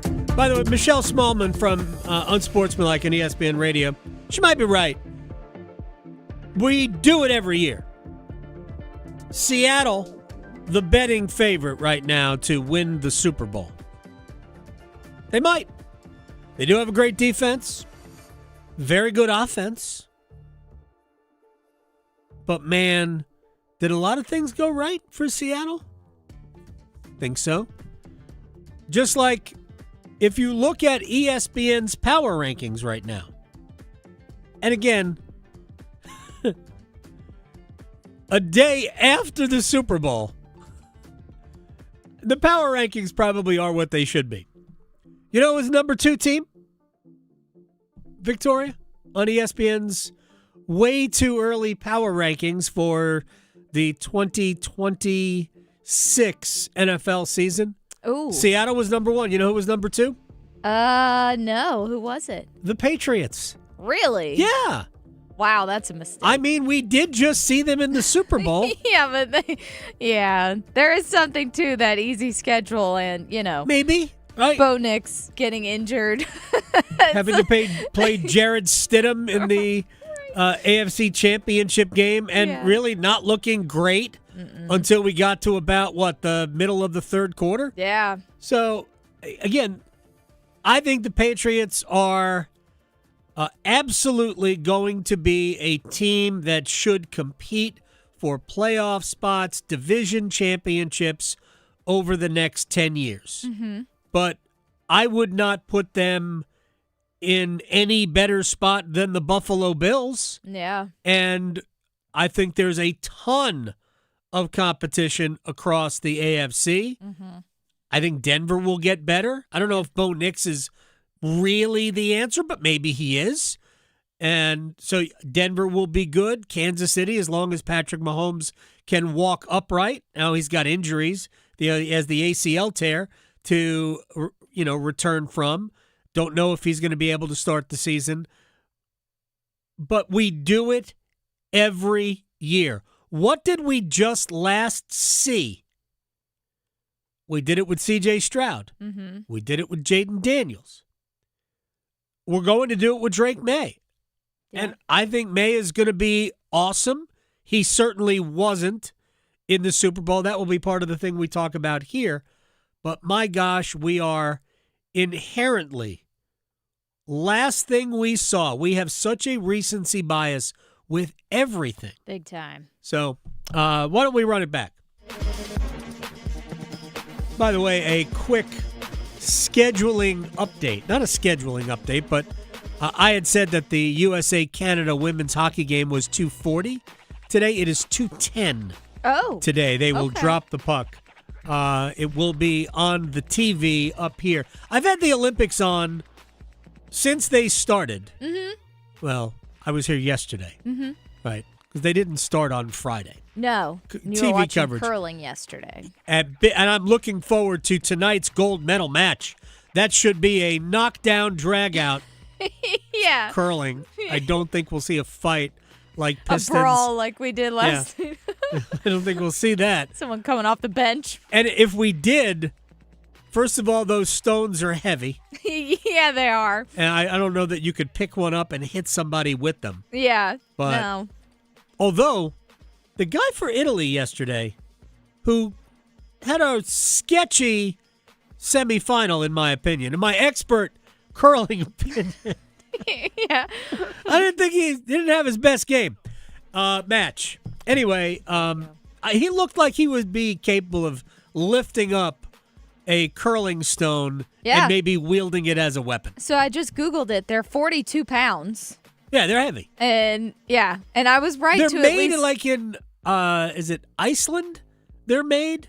I mean, that would They be all come fitting. from the same place. Yeah. All the stones, I believe, come from the same place. Here, there's something else I found out yesterday, that the U.S. mixed team, Corey and Corey, have been in the Triangle, have been in the Raleigh area for curling events before. Oh, okay. I didn't realize. There is a curling venue, I believe, in Durham. Oh. I have been there. We should do it. I have curled. I have. I'll be curling later, but that's You will. at the gym. I will not be doing that. But I have curled. I have been to that curling venue, and I have curled. To push off the whatever that thing is called that you use as a brace to propel yourself forward. Mm-hmm. That's not easy for newbies, for curling newbies. I could imagine. It looks real slippery. So Well, it is. It's super slippery. You wear little things on your shoes. yeah, they said shoes have a Teflon slider and rubber grips on them. Exactly. So there you go. That's the other use for Teflon. And then you just do a little twist, Mhm. and then you get with the brooms. Yeah. And you clean right in front of them. Exactly. All right, so but yeah, that I'm looking forward to USA Sweden, the gold medal match tonight. All right, let's start with the brawl, if you will, between the Pistons and the Charlotte Hornets. The game that ended Charlotte's 9-game winning streak. Detroit's one of the best teams, maybe the best team by record in the Eastern Conference. Yeah. They are really, really good. Brandon Miller from the Hornets. This has the question in it about being in the middle of that. Yeah, what was it like being out there in the middle of all that action? What was it like? Yeah. It's fun. Next question. It was All right. fun. Yeah. It's certainly Excitement. different. Certainly different. Yeah, your adrenaline is The Hornets have all over the life place. now. I love this. Yeah, look, it is what it is. Nobody really wants to see that. Look, I didn't watch the game, but I saw the lead up in terms of that particular highlight. Right. And all I could say is, and we'll talk about this with Konata Edwards next hour. For me, there must have been something. It had to be building to that point. Yeah. Because what happened, the incident that theoretically sparked the brawl, I mean, it just wasn't that. I didn't see like a dirty play. Look, there was a foul, and then one guy put his hands on the other guy's face and pushed, and yeah, now we're going. But Might have said something about his mama. We don't know. Could have been. But I don't know what. Something had to have precipitated the reaction from whoever it was for Detroit who put his hands on Diabate's face. Because Yeah. that's just not, it just didn't seem like it was all that egregious, but it certainly has made all the highlights. And something like that can actually, bring your team even closer together than it already was. I have no idea what's going to happen. Right. But Charlotte's got to go about the business of, continuing to stay healthy and continuing to win games. I wouldn't be surprised if the Pistons were provoking them somehow, because the guy who came off the bench, I think his name's Isaiah, he even said when he was going back to the locker room to one of the coaches, like, "Why you think I'm here?" Like as if he was saying, "Why did you draft me? Right. If you don't want me to start stuff." So maybe that's what he is. I don't know. Again, Konata Edwards will have more on that when we talk to him next hour. All right, so we've talked about the fact that the Patriots were number 2 on ESPN's way too early power rankings. If it says way too early, it probably is. And Drake May did not play well in the Super Bowl, and we saw after the fact that he had a pain-killing injection prior to the game in his right shoulder. He said it did not impair him from throwing. All right. Then he was just no good organically, which that's fine. I mean, his first opportunity to play in a Super Bowl, sometimes it doesn't go well. Seattle's defense is next level. The truth of the matter is that the Patriots don't have great wide receivers. Yeah. They have decent wide receivers. Kind of reminds me of Buffalo. Yeah. Well, and even Mac Brown talked about how he really hasn't had that much experience. Like, even in college, he didn't have as many years as some guys who are now going into the NFL. So he had a couple years there, and then he's like, poof, right there. Okay, I mean, he's in the Super Bowl. He had a great year, but to be honest, he didn't play very well. And May, on whether or not the injury mattered. Oh, I mean, I feel like my arm was feeling great all year. I don't think throwing really was the instance for my arm. I think it's, a case of having one hit in the AFC Championship game that was just kind of unfortunate timing. And, the 2 weeks was great to have off, to have a chance to be out there for my guys. And, yeah, I mean, you can't, blame things on injuries. Things happen like this all the time in the league. Was blessed this year. What a year of health and blessings for me this year. You can't, stone it on one little thing on the shoulder. So it's just unfortunate it happened to be throwing one, but at the same time, I could have prevented it or, made more plays. I was feeling like I was able to make throws in the game and was myself. So nothing that, I have anything really just much else to say about that. All right, look, throughout that answer, if we were actually paying attention to the words, sounds to me like his shoulder did bother him. Yeah. I was good all year. Well, Sunday wasn't all year. Sunday was Sunday, and he took a pain-killing injection. And he mentioned that the injury happened in the AFC Championship game. And he says he's not having surgery, that they're just going to rest. So maybe he simply did get an injury that hampered him in the game. It happens. Jackson Smith-Njigba didn't play well and was hurt in the game. There are players who you get an injury in the last game that you played before the Super Bowl, and it impacts your performance. I don't know. There were a lot of easy throws that Drake May didn't complete. I mean, we saw it early. I'm like, wow, that's a bad throw. That's behind the receiver. Why is that so short? There was a pass he completed that ended up being a touchdown that, May was going to run and realize, oh, look, I have a wide open receiver, and threw very, very short to, I believe, Ramondre Stevenson, who caught it just like a half inch off the ground. Like, it was so short. It ended up being a great catch, but it should have been an easy catch. May was not great. Did the shoulder bother him? I mean, I think we can guess that it probably did, but he also knows that nobody wants to hear anybody's excuse, and he's not about to make them. So that's fine. Dan Graziano from ESPN brings up another point about the Patriots that's probably worth considering.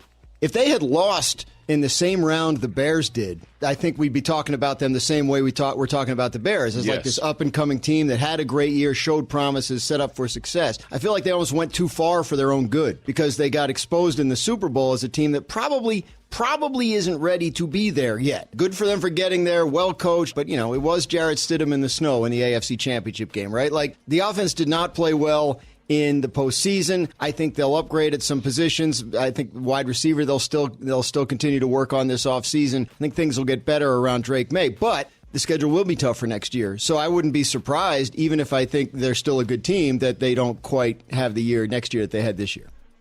Well, in terms of regular season record, they probably won't. Schedule matters.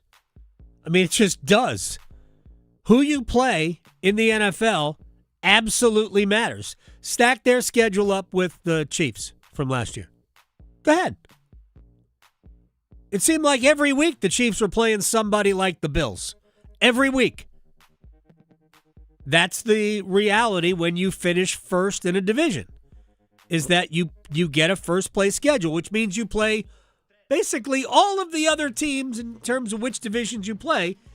You play all of the other first-place teams. They'll learn that next season. Yeah, they will. Mm-hmm. So you'll get, now there's nobody who finished first really in the NFC North. I guess it was Pittsburgh, but come on. In the West, you get Denver again. Okay, maybe not that bad. And in the NFC South, who do you get? You get the Jaguars. Yeah. Whatever. But that's the reality of their situation, that the schedule will be more difficult next year. It probably would have helped New England to have had to go through Buffalo one more time, right? I know they would have had that game at home, but it probably would have gained them a few more pats on the back had they had to go through Buffalo and Josh Allen as opposed to Denver and Jarrett Stidham. Even though Denver's defense was great, Denver's offense was obviously very, very bad. And Buffalo, while not perfect, and certainly they lost to Denver, it would have gotten them a few more huzzas had they beaten the Bills as opposed to the Broncos. Again, I go back and look at the AFC. It was a year where, this probably should have been a Buffalo trip to the Super Bowl. And it's not about the regular. If you're great, you get into the playoffs, you can win anywhere.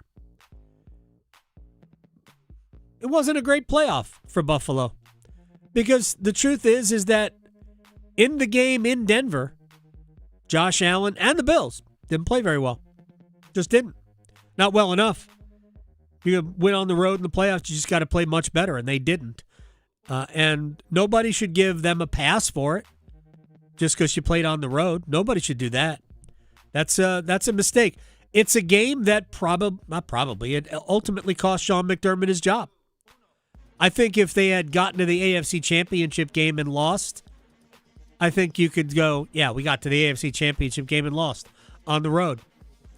But that's a game they should have won. Because, again, Denver's offense, not necessarily there. And Allen made a whole bunch of mistakes as well. All right. Somebody asked us earlier in one time, this will be the last thing we do here in our first segment of the 1 o'clock hour.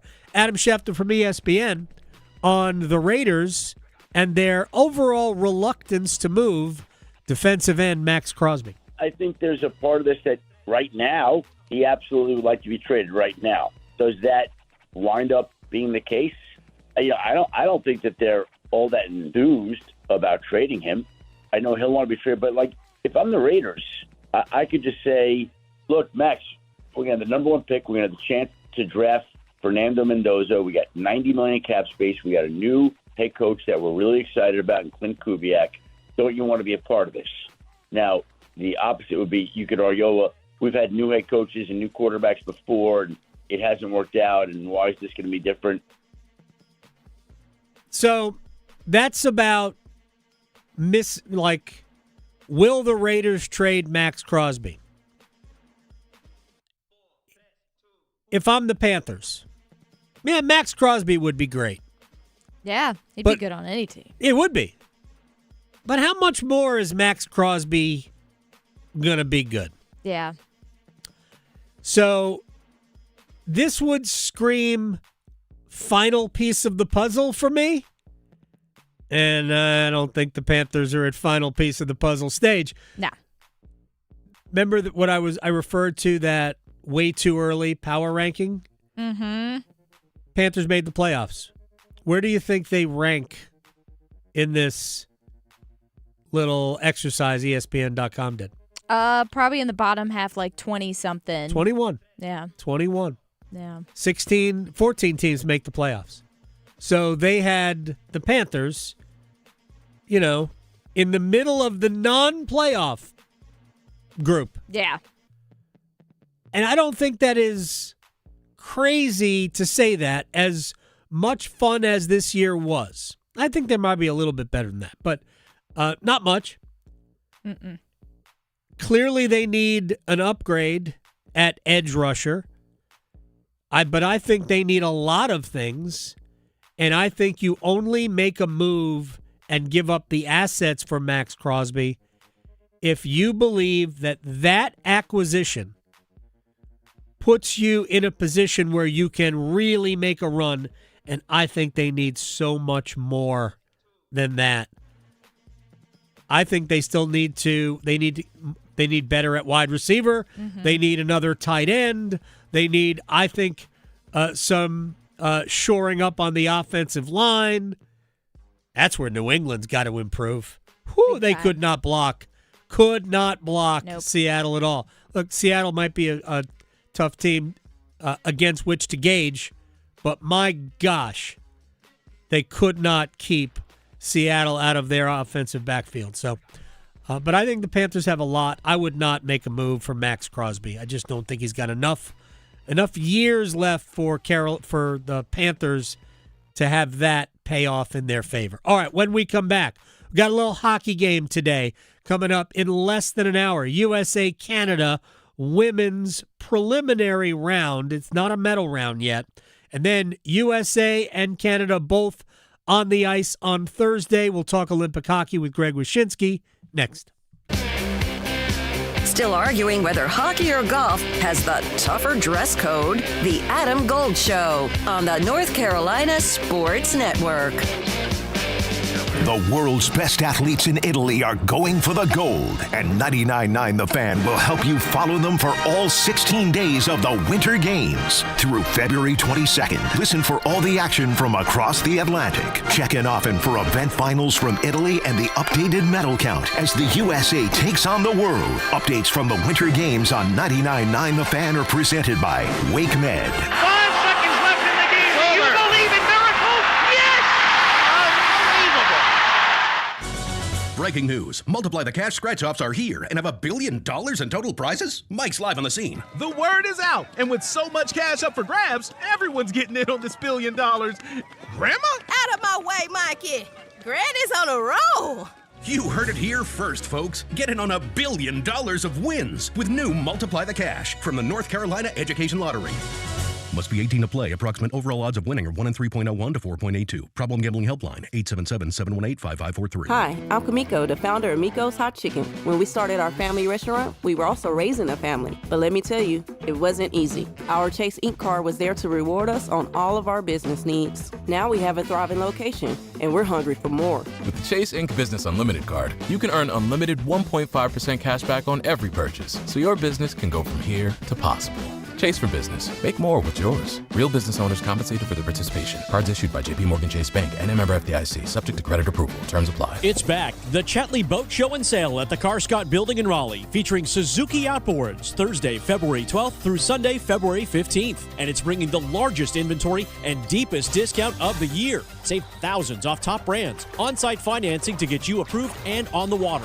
Boats in stock and price to move now. Test ride your boat at delivery. Get in a new boat or upgrade in time for summer. The Chatley Boat Show and Sale at the Car Scott Building in Raleigh, Thursday, February 12th through Sunday, February 15th, featuring Suzuki Outboards. Hey guys, Valentine's Day is right around the corner. Bailey's Fine Jewelry makes it easy for you to find the perfect gift for the one you love. Bailey's has something for everyone and every budget. They have a huge selection of jewelry and gifts, highly sought after pieces from David Yurman, Hippolyta, Lagos, and Bailey's collections, as well as an impressive array of diamond jewelry. Visit Bailey's in Raleigh, Cary, Rocky Mount, Greenville, and Charlotte, or at baileybox.com. If you or anyone you care about is facing a family legal matter, call Cordell and Cordell today at 1-855-GET-LEGAL or visit CordellCordell.com to schedule your consultation. There's a lot on the line in divorce. This is Joe Cordell of Cordell & Cordell, the largest family law firm in the country, with over 35 years of helping clients navigate divorce.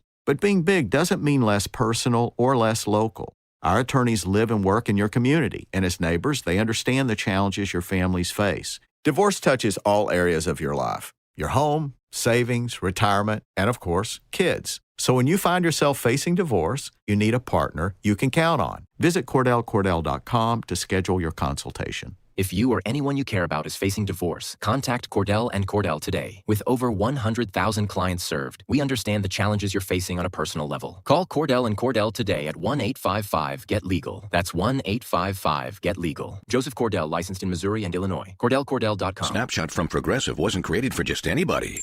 Oh no, we made it for you. Smooth accelerators. When that light turns green, you're off. Like a warm knife through firm butter. Going from 0 to the speed limit in an appropriate amount of time. Sure, your car has horsepower, but your horses prance around as silky smooth as your right foot.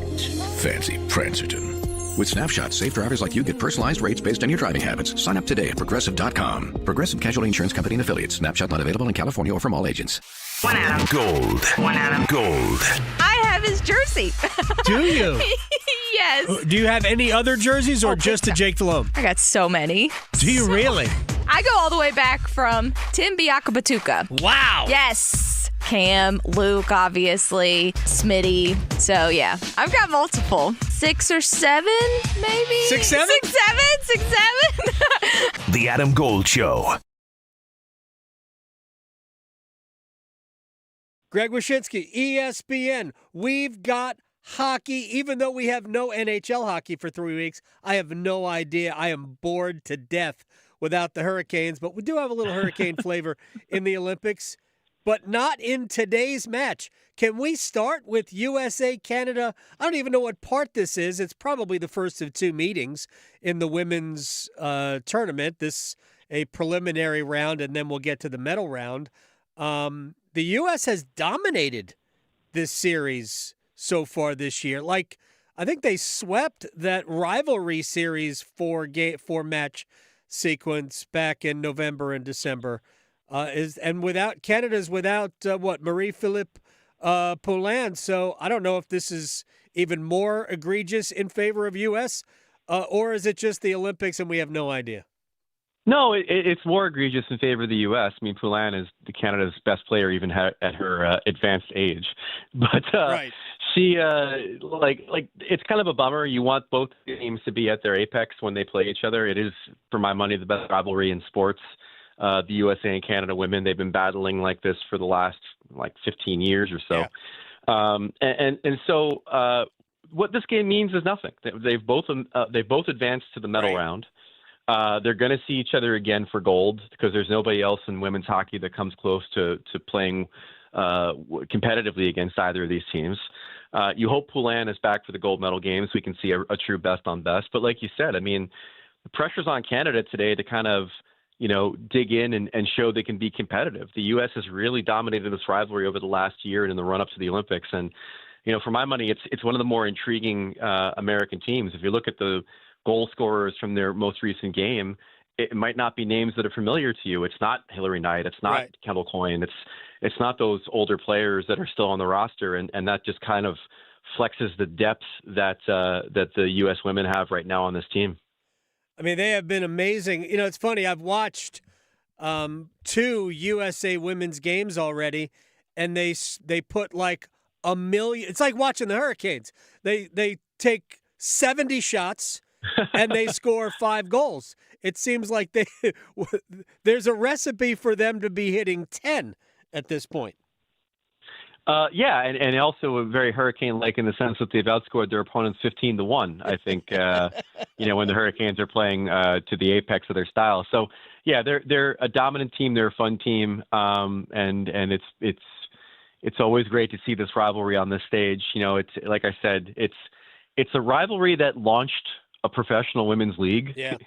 I mean, that's the undeniable backstory of the Professional Women's Hockey League. Like it was built on the back of the USA versus Canada rivalry, and quite frankly, it's the thing that the NHL probably took notice of when crafting Four Nations and trying to build up the USA Canada rivalry themselves. Is it's the easiest sell in hockey to have these two nations battle each other and have both teams be great.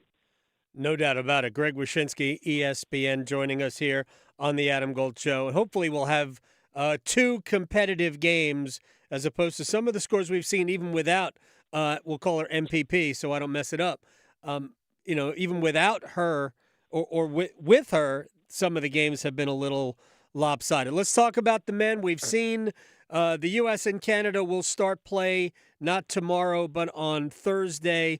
They're not in the same group, but they're on the same similar schedules anyway. Real quick about the United States. No, we lost 2 of the Tampa Bay Lightning. We lost Cirelli and Point. We brought in Sam Bennett and Seth Jarvis. My guess is both played Four Nations. It doesn't look like either are going to be in a top 4 line role, at least based on the practice lines. What do you make of? I mean, Canada's lineup is unbelievable. Do you see any weakness for that team at all? Maybe goal? Yeah, definitely goal. I think they're deep. The defense depth is actually not as great as we've seen in previous Canadian national teams. I mean, back in the days when it was Shea Weber and players like that on the blue line, I don't think this group really rates. And in fact, you could make the argument that the Swedes might actually have the deeper D core than Canada in this tournament, with the U.S. obviously having the deepest blue line. It's definitely in goal. They've improved. I mean, I think the swapping out of Aiden Hill and Sam Montembeault for Darcy Kemper and Logan Thompson from their Four Nations roster to their Olympic roster is great, and definitely maybe move them up a letter grade. But ultimately, it is the Achilles heel for this Canadian team. I think it's a situation where they just need somebody to play competently. But the Jordan Binnington question is an interesting one, in the sense that I think he'll probably get first crack at winning that job. He's been absolutely atrocious in the regular season for the St. Louis Blues. But unlike Thompson and unlike Kemper, I think he's got the highest ceiling. He's the guy who plays 10 games, 9 of them he's just an embarrassment, and in the 10th game he looks like Dominik Hasek, and that's kind of like what they saw in overtime against the U.S. in that gold medal game. So it'll be interesting to see what direction they take it, but it's clearly the thinnest part of their roster. Yeah, Binnington was the reason they won the Four Nations. There's no doubt about it. And I know it's been a terrible year for him. It's been, dare I say, Freddie Anderson-esque. And by the way, Freddie is going to play. I throw shade, but I mean, Freddie hasn't had a good year either. It's been a little bit better of late, but it hasn't been a good year for him. It has opened the door for Brandon Bussey to do these things, which honestly is amazing, and I'm loving that. And who knows, maybe ultimately it works out in Carolina's favor. But Binnington last year was just unbelievable. I do think Logan Thompson is probably or Darcy Kemper maybe. I think Logan Thompson's probably their best option, no? He's been the best goalie of the 3 over the last 2 years. Kemper is maybe the more steadying presence. I mean, he has played and won a Stanley Cup, with Colorado. So, I mean, there is a certain amount of experience on the big stage that Kemper has that Logan Thompson doesn't. But, they, like I said, they do have, I think, better options than what they had at Four Nations if Binnington flops and flails. You brought up Freddie Anderson, and it's an interesting trend in the Olympics this year where there are some very familiar names backstopping some of these teams, like Freddie Anderson with Denmark. You have Jussi Saros with Finland. Yeah. And you have guys that have been really, really bad in the NHL. this season. And you wonder whether or not they can flip a switch and all of a sudden be good, because if UC Saros can play to his reputation for Finland, they could be very pesky. Mm-hmm. They could be a tough out. If Freddie Anderson has a classic Freddie Anderson game, then the Danes, could potentially play the Americans tightly. Who knows? Yeah. But it's that curiosity when you have guys that haven't had good NHL seasons all of a sudden get to the Village and be in these one and done type situation games. Can they play up to their reputation, or is this the player that we're just going to see? I mean, I think the Hurricanes are hoping that Freddie Anderson has a really good Olympics and comes back with a little bit more confidence. And again, I thought he was starting to build much more consistently decent enough performances where Carolina is comfortable using him in a reserve role to Brandon Bussi. And they're not going to beat the brakes off of Bussi either, because we still don't 100% know what we're going to see in March, April, into May from a guy who hadn't played in the NHL before this year. Are you surprised, Greg Wyshynski of ESPN, that the U.S. broke up Quinn Hughes and Brock Faber, who have been great since Hughes arrived in Minnesota, to go back to what was a great shutdown pairing of Slavin and Faber at Four Nations last winter? I am, because I think Slavin carried Faber at Four Nations, if I'm being honest with you. Like, if you look inside the numbers, I think Slavin was the one driving that bus. And when you take Faber and you have Hughes, it sort of doesn't really work logically to not have that pairing play together when they play together in the regular season. They have Hughes up with Charlie McAvoy. They've got Slavin with Faber. There's a lot of sort of just like, let's just run it back with the way that Mike Sullivan is coaching this team. I mean, he's got Eichel with the Kachucks. Right. He's got, Slavin and Faber back together. We imagine Hellebuck's going to probably have the crease until he loses it.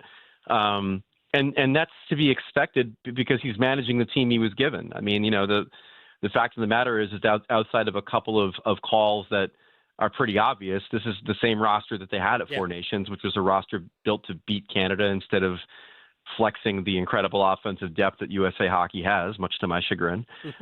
So it's not a shock that he's going back to the lineup that he had at Four Nations, but maybe he shouldn't. I don't know. I don't know that third defensive pairing, which might not ever see the light of day. The fourth one with Lacombe, and I'm drawing a blank on the.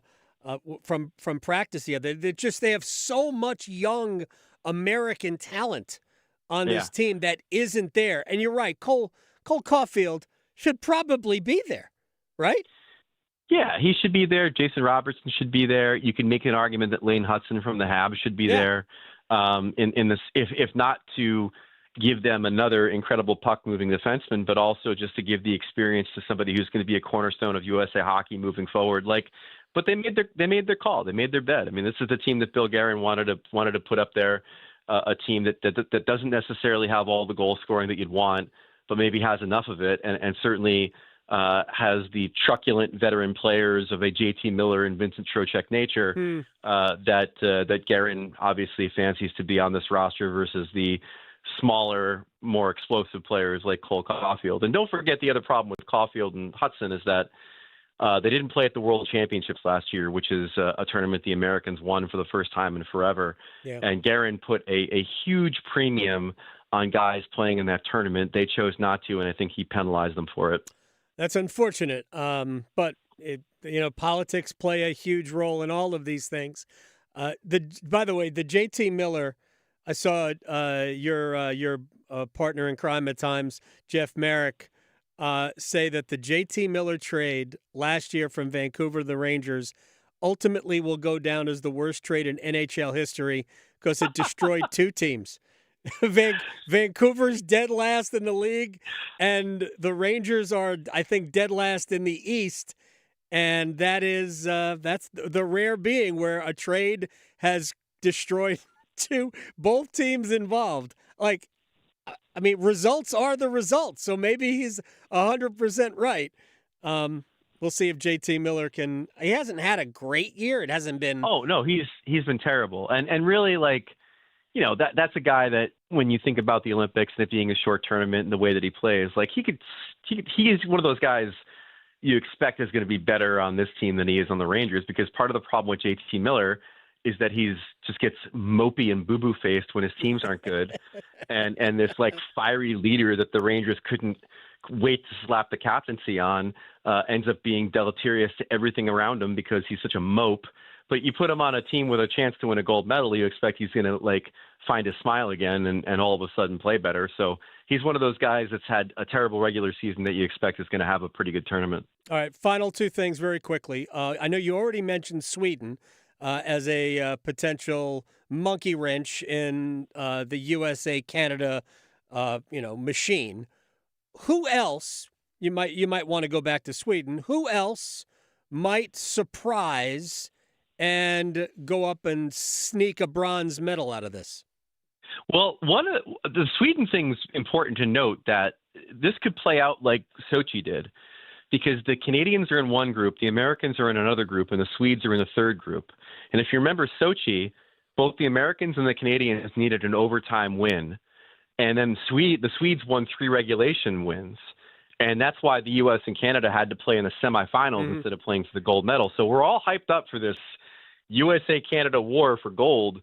And if things break the way they did in Russia, then it may be a situation where they play for the right to play for gold rather than for the gold medal itself. And I think that scenario is very much in play given Sweden's strength and given what their group looks like. I do think that they do have another team in their group that could be pesky, which is Finland. But, without Alexander Barkov, I don't know how serious of a threat they could be. But they do have Mikko Rantanen, who we, saw take over a playoff series last year for Never Dallas. heard of him. And they've got some Never heard they do of have some good players. They have some good players. One team that's intriguing to me only because of their strength of their goaltending is the Czechs. Yep. I don't know. They don't have a ton up front. I mean, they've got Hurdle and Pasternak and they could be a little bit dangerous, but I don't know how much they actually have. I think when it comes down to it, it's one of two things. It's either Sweden is healthy enough to be a serious threat against the U.S. or Canada, or the biggest rival for the U.S. is themselves, and the pressure that they put on themselves to not only be the team to win the first gold since 1980, but also to be the team that faces Canada again. I don't think Canada cares about playing the U.S., but in the U.S. we literally have commercials about the Olympics that the players are participating in which the goal is to beat Canada. Yep. That's an enormous amount of pressure putting on yourselves to A, win gold, and B, not embarrass yourself in front of Canada. And I think that's the reality of this team right now. Not to mention that promo is fraudulent because it's misleading. Canada didn't do anything. The U.S. plotted to fight at the opening faceoff. That's just, to me, I laugh at that because it's insinuating that we don't remember how that whole thing played out. But that's fine. It's just a promo. I like the Czechs. I think I like the goaltending for the Czechs. I like Pasternak. Necas loves playing for his country. So I'm backing the Czechs for bronze, and who knows? Maybe they get in the way of a U.S.-Canada rematch in a gold medal game. Greg Wyshynski, I appreciate your time, man, on a very busy, because we have everything going on right now. Even though the NHL is down, we got Olympic hockey every day. I appreciate your time. It's going to be awesome. Thanks for having me. We thank Greg Wyshynski. By the way, the United States and Sweden are in the final end, the 8th end, and we are about to see the final rock thrown by Sweden. They have the hammer here. Oh. U.S. with a 5-4 lead, trying to avoid losing 6-5 in the gold medal match. And right now, looks like Sweden is in pretty good shape to come back and win this 6-5, maybe even 7-5 with the final rock of the gold medal match in the mixed curling final. All right, we'll tell you what happens when we come back. Plus, we'll stretch and we will place bets next. Questioning goalie interference calls since day one. The Adam Gold Show on the North Carolina Sports Network. Did you know Medicare fraud is costing us $68 billion a year? The NC Department of Insurance Senior Medical Patrol Program's goal is to reduce Medicare fraud, waste, and abuse. If you suspect any billing or Medicare fraud issues, we're here to help. Contact SMP today at ncshiip.com or call toll-free at 855-408-1212. Project supported by grants from the Administration for Community Living. Contents do not necessarily represent official views of, nor an endorsement by ACL, HHS, or the U.S. government. Practicing a championship way can happen 100% of every day, on the track and when traveling highways. A law of sportsmanship includes taking the high road when going away and returning home. Buckle up your seatbelt in the front and back seats. Every seat, every time. Each time you click it, it counts as a winning ticket. Demonstrate your championship drive through your safety practice and stay on the winning track. This message was brought to you by the Governor's Highway Safety Program and the North Carolina High School Athletic Association. You know the only feeling sweeter than opening a college acceptance letter? Knowing that you'll be able to pay for tuition however far you go. The first step? Completing the free application for federal student aid, or the FAFSA for short. Find out how much money for college you qualify for. Grants, scholarships, and other opportunities are waiting. How far can you go? Find out at cfnc.org/FAFSA101. If you pay your city or town for electricity, you live in a public power community. Public power communities provide electricity to families and businesses from a locally owned and operated system. Public power systems are not-for-profit and provide electricity at affordable rates with unbeaten reliability. Your local public power provider invests in your community, providing local jobs and supporting your local economy. Electricities of North Carolina is the energy behind public power. Learn more at electricities.com. Now, all across North Carolina, it's Carolina Newsmakers.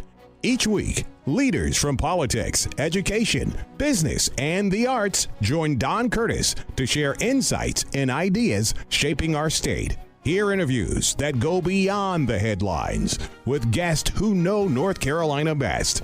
Listen on the radio stations throughout North Carolina and on demand at carolinanewsmakers.com.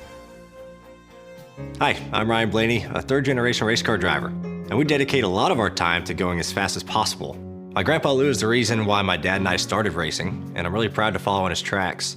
But when my grandpa was diagnosed with Alzheimer's, it was a very unexpected bump in the road for us. I've learned a lot on this journey with my grandpa Lou, and the memories of my grandpa will always be with me. It's important to notice if older family members are acting differently, experiencing problems with their memory, or having trouble with routine tasks. Talking about Alzheimer's can be really tough.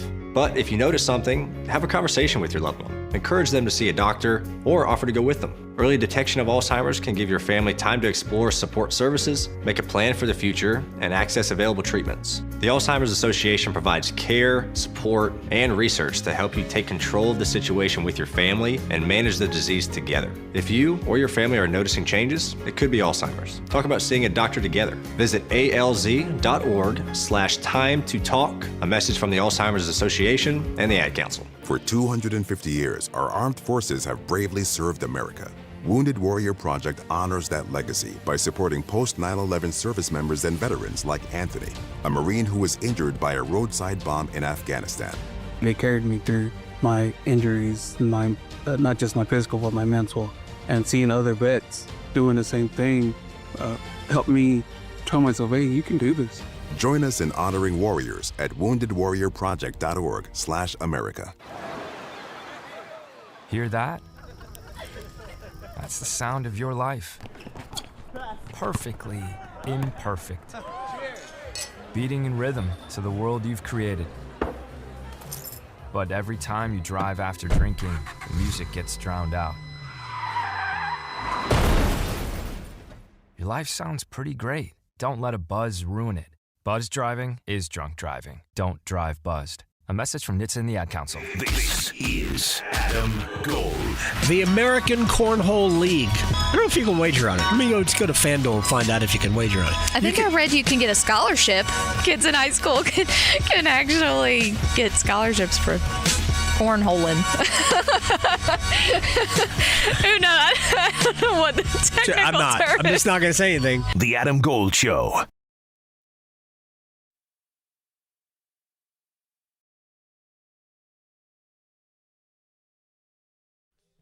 It's the Adam Gold Show. With the last stone, Sweden scored twice, took the gold medal from the United States in the mixed curling gold medal match. Boo. It was a great throw, but didn't really need much there because the U.S. kind of it wasn't a great eighth end for Corey and Corey. Yeah. But, hey, they got the silver medal. Yeah, I mean. So for all of you people who hate participation trophies, the United States lost in the gold medal match, but still got silver. Hey, that's so, worth it. Yeah. You get to stand at the podium. They do. Mm-hmm. They get to hear the Swedish national anthem, which honestly I have no idea what it would sound like. No, I don't either. See, there you go. No clue. I guess we'll learn today. I know "Oh Canada." Oh yeah, right? I know that one. I know the Star Spangled Banner. Mm-hmm. I do not know Sweden. Oh, Sweden? Maybe. No idea. All right, let's stretch. All I kept thinking about was Swedish fish, and that's meatballs. Not, that has yeah, exactly. Today may also not be a good day for some people if you maybe haven't been in a relationship for very long because, okay, bear with me. Today is supposedly Red Tuesday. Now, that's the day of the year that's like a week before Valentine's, even though Valentine's Day is Saturday.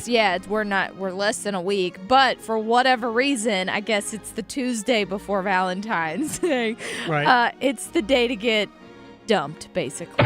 So, nice. It's a trend or a term that was trending back in 2015. And it says about 1 in 4 people have broken up with someone the week before Valentine's Day.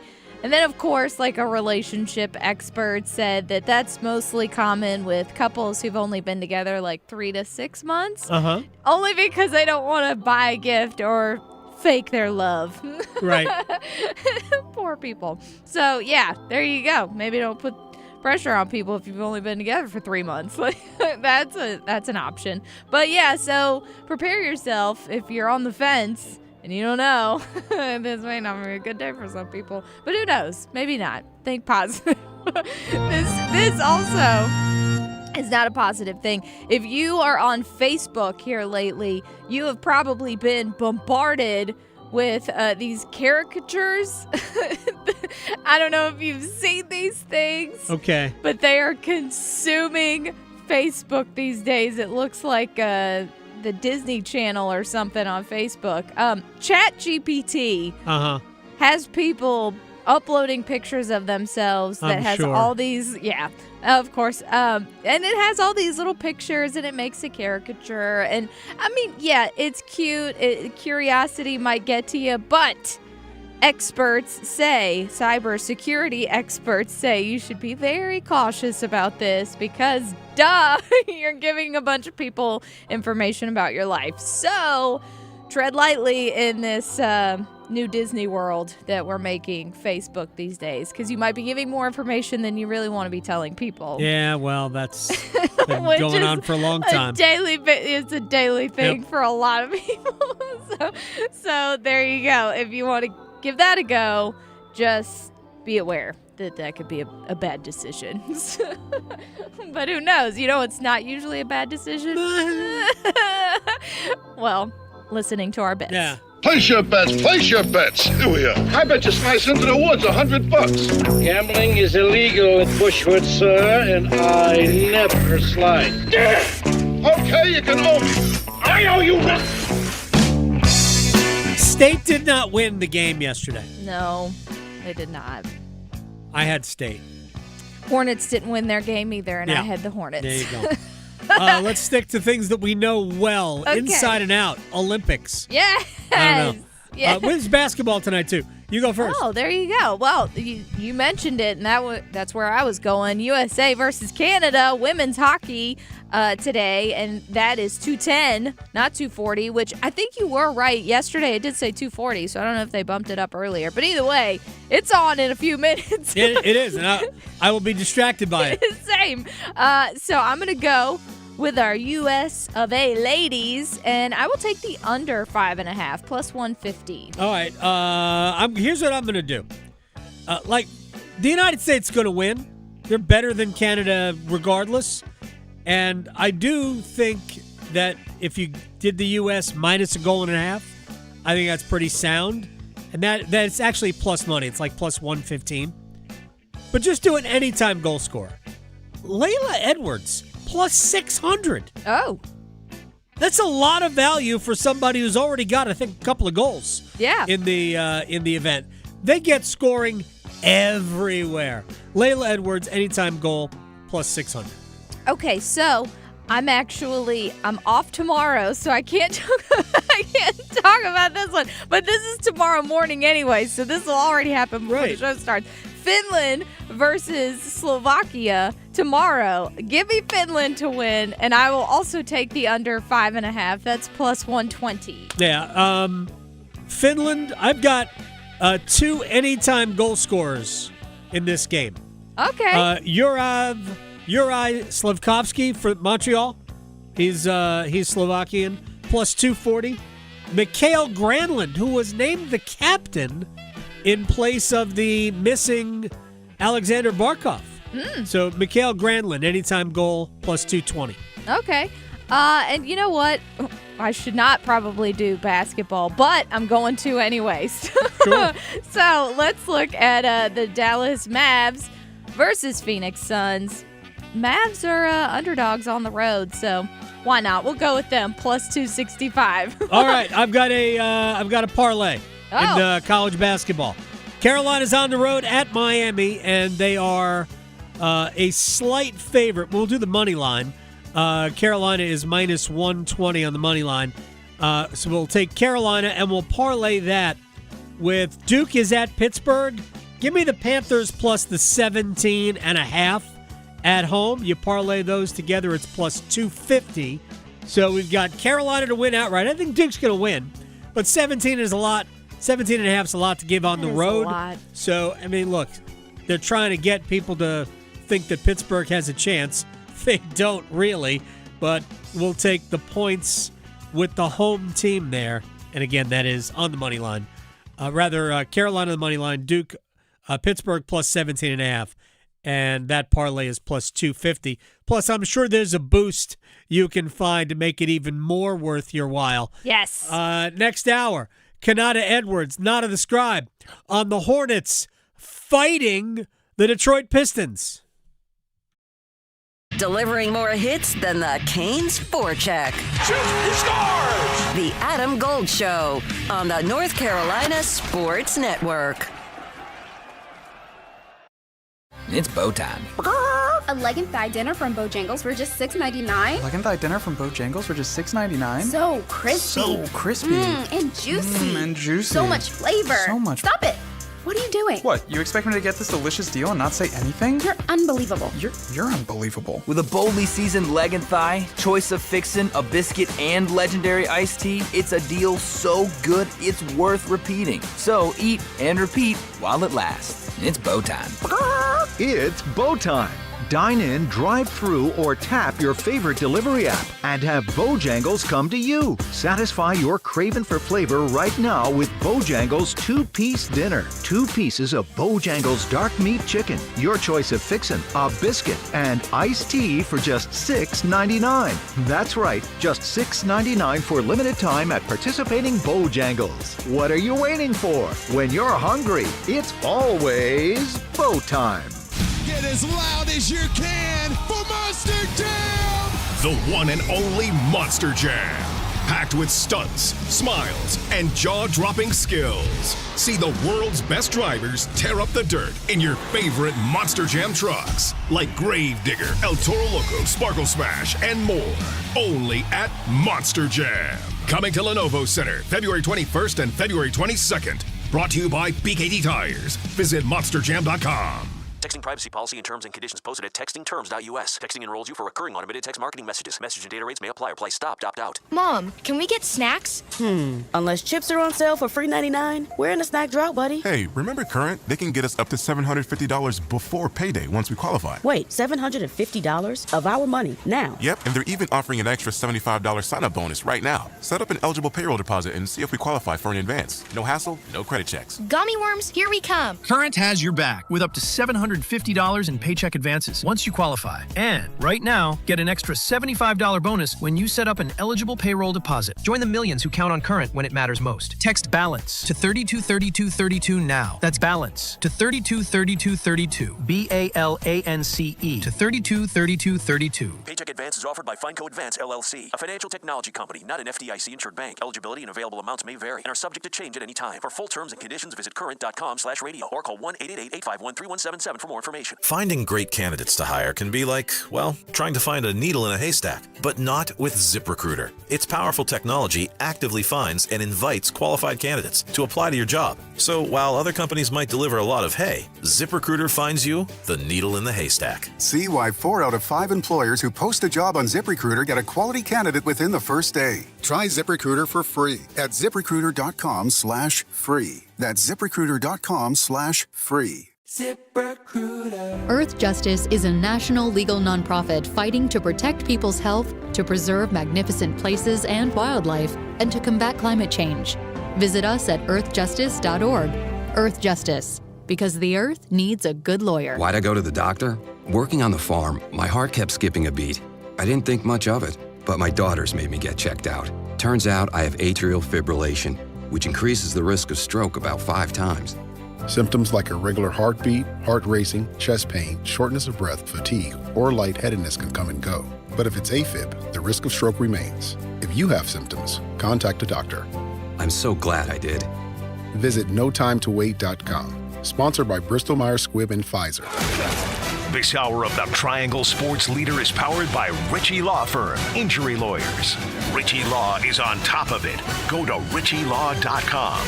That's ritchielaw.com. Broadcasting live from the Lenovo Studios. WCMC HD1 Holly Springs. 99.9 The Fan. The Triangle Sports Leader. He's 28 years old, and he is as physically talented as the best quarterbacks in the NFL. Like Sam Darnold, to me, is still an ascending player. He's got the organization around him that believes in him where he can continue to come into his own. Yeah, I don't think that we've seen peak Sam Darnold yet, even though he's reached the peak of his profession as a player. It's the Adam Gold Show. I'm Adam Gold. That was Chris Canty from Unsportsmanlike on ESPN Radio. That's one of the things that we haven't really talked about with Sam Darnold. Drafted at 18. That's a long time ago. 18, 19, 20, 21, 22, 23, 24, 25. 8 drafts ago. This will be the 9th draft. The 8th since Darnold was selected 3rd overall by the Jets in 2018. And he's still in his 20s. Yeah. Did you see that 20-something-year-old riding in the teacups with Kenneth Walker at Disney? I did not.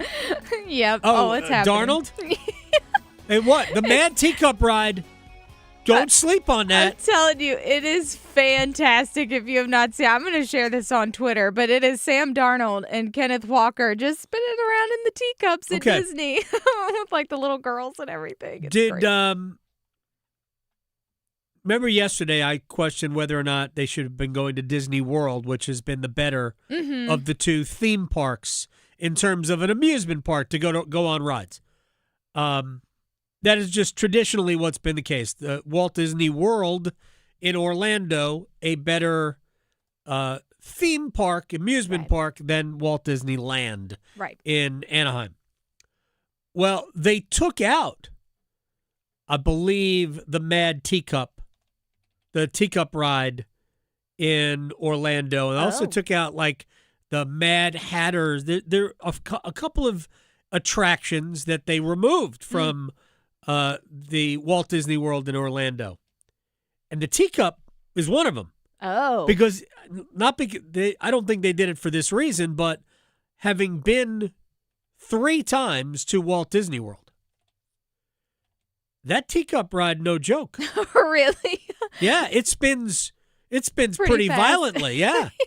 I can understand why Sam wasn't in love with it. So I've been to Disney World, but I don't remember doing the teacups. However, this might be similar to the strawberries for carnival rides. Like if you've ever gone on those bad boys, they're huge strawberries that spin around and you go inside. Yeah, that's okay.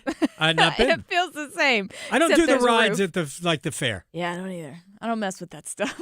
I've seen way too many videos. Like, yeah, I mean, no. Yeah, not really. Used to, but no. Yeah. Yeah, no. I'm trying to convince the like a younger version of my son to not. Mm-hmm. And now that he's older, he's cool with not. Yes. Yeah. See, the more you know sometimes with those. And now you just want to go and eat fried food. Oh, of course. Give me a deep fried Oreo. At least he's learned early. You go for the food. Yeah. Like, that's a real key. Deep fried Three Musketeers bar, which is. Oh. See, I haven't had that. Oh, my gosh. The greatest donut you've ever had. Ever. Really? Ever. Holy cow. They got rid of the Wisconsin cheese. I'm not What? okay about that. Yeah, I know. I know. No, seriously. I am not okay with that either. Hot Wisconsin cheese is gone? It's gone. What happened? Who knows? There's some beef. There Minus wasn't. the cheese. There wasn't any beef in Yeah. hot Wisconsin cheese. Nope. Maybe that was what was missing. I Yep. don't know. It's not a Gouda time. Sorry. Sorry, I'm done. We should just do the wall of sound. The wall of sound is a function of this studio. There's no doubt about it. It's going to take a minute. All right. NC State did not fare well last night in Louisville. So if you were unaware of the final score, 118 for Louisville, 77 for NC State. History was made, not all of it bad, by the way, by the Wolfpack yesterday, and we'll explain what that history was in a second.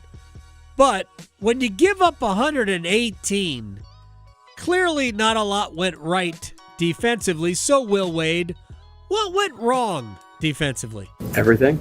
I mean, I don't know another word. I mean, we got whipped off the bounce. They beat us every way possible. I mean, we got torched. I mean, we gave up 76 points to 2 players.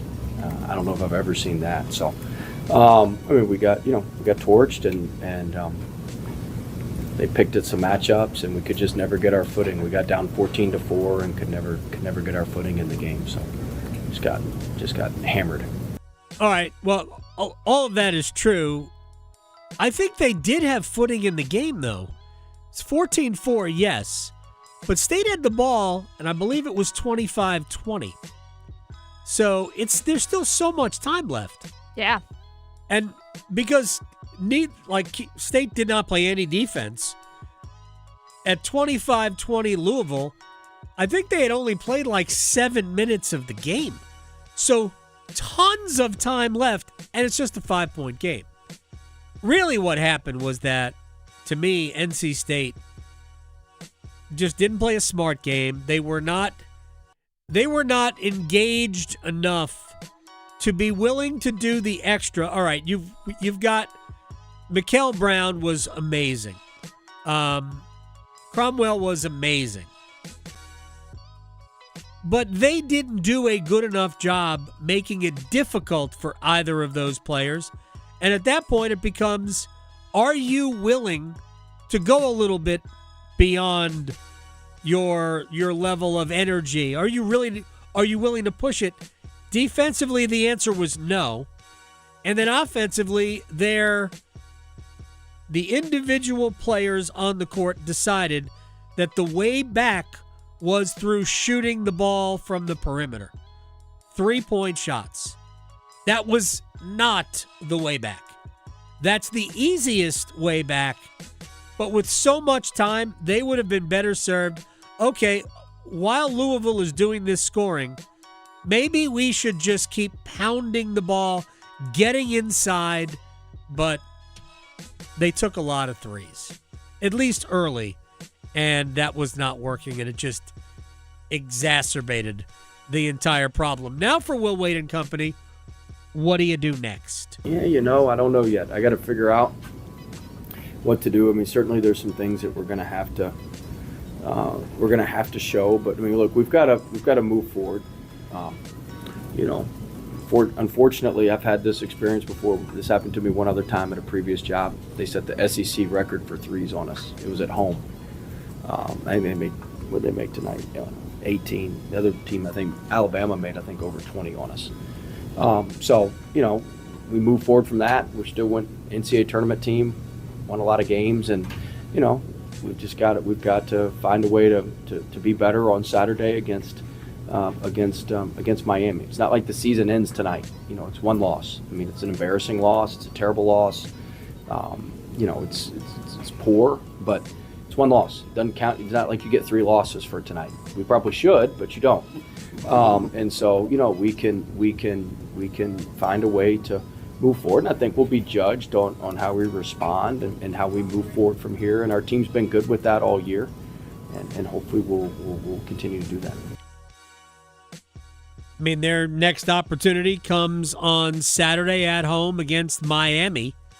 Miami has Carolina in Miami tonight, and then they will be in Raleigh on the weekend. Carolina and Miami. Then Carolina comes home to play Pitt. Pitt is hosting Duke tonight, and then Duke comes home on Saturday to play Clemson. 2 10-1 teams top the ACC. And what did Seth Greenberg say earlier about Clemson? Like 14-0 on the road this year? That's pretty crazy. That's going to be tough. Yeah. Clemson's good. Very good. All right. One more thing. Remember, one of the questions in One-Timers was, what would you give up for Max Crosby? Like edge rusher, defensive end for the Las Vegas Raiders. And for a lot of Panthers fans, it would be, what do I have to give up? Like, they want Max Crosby. I, on the other hand, not necessarily in love, and apparently neither are the Raiders, according to Adam Schefter. I think there's a part of this that right now he absolutely would like to be traded right now. Does that wind up being the case? I don't think that they're all that enthused about trading him.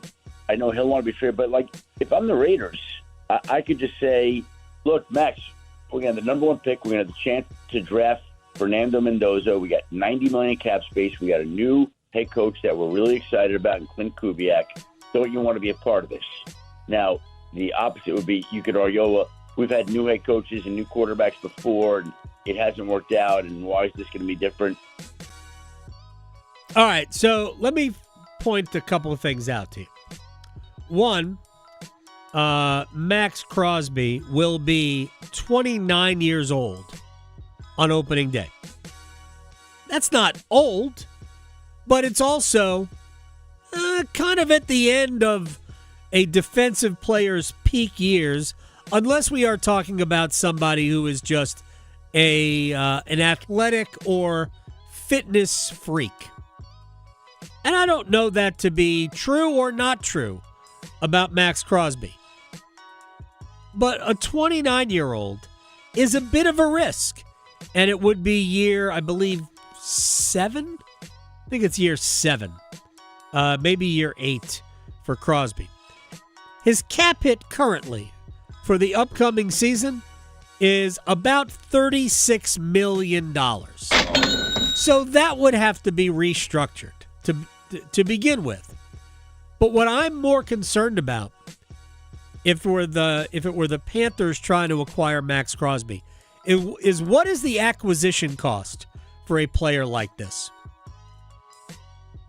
Is it a draft pick? Is it a draft pick plus a player? Is it multiple draft picks? Yeah, that's what makes me nervous. We have scars from giving away too much for too little. Well, but here's what it says to me. If the Panthers acquire Max Crosby, it's a It's a statement that says, man, we are one great player away. And I frankly don't think they are. I think they need more than Max Crosby. Would he do a lot for their defense? Yes. But I'm not sure he does more for their defense than like a few players that are already on the roster. I don't know. I'm not in love with reaching for a guy who's been a star elsewhere but is also, pushing 30 years old. I wouldn't do it. I would not be interested in Max Crosby. By the way, USA and Canada have begun. They have played about a minute and a half, still looking for a goal in that. The U.S. won all 4 games of that rivalry series, all 4 of them, and they won it by they won 4-1, 6-1, 10-4, and 4-1. Yeah, exactly. Maybe I should have taken the over. Yeah, 24-7 in those 4 games. This will be the first of probably 2 that they will play at the Olympics. This is a preliminary round game, and then they'll play again somewhere in the middle round. But, yeah, the United States is significantly better than Canada. But we are just underway. They played almost 2 minutes, no goals. All right, when we come back, Konata Edwards, not on the scribe, on the big Panthers, Pistons, fisticuffs, the Hornets. dust-up. Hornets. What I call them Panthers. The other Charlotte team. Not Panthers. That's fine. We usually only talk about the Panthers. Hornets, Pistons, Donnybrook. Next. Because your fantasy football team needs all the help it can get, the Adam Gold Show on the North Carolina Sports Network. Listen for the oh my goodness. Sears pulls up left wing 3, ring it up.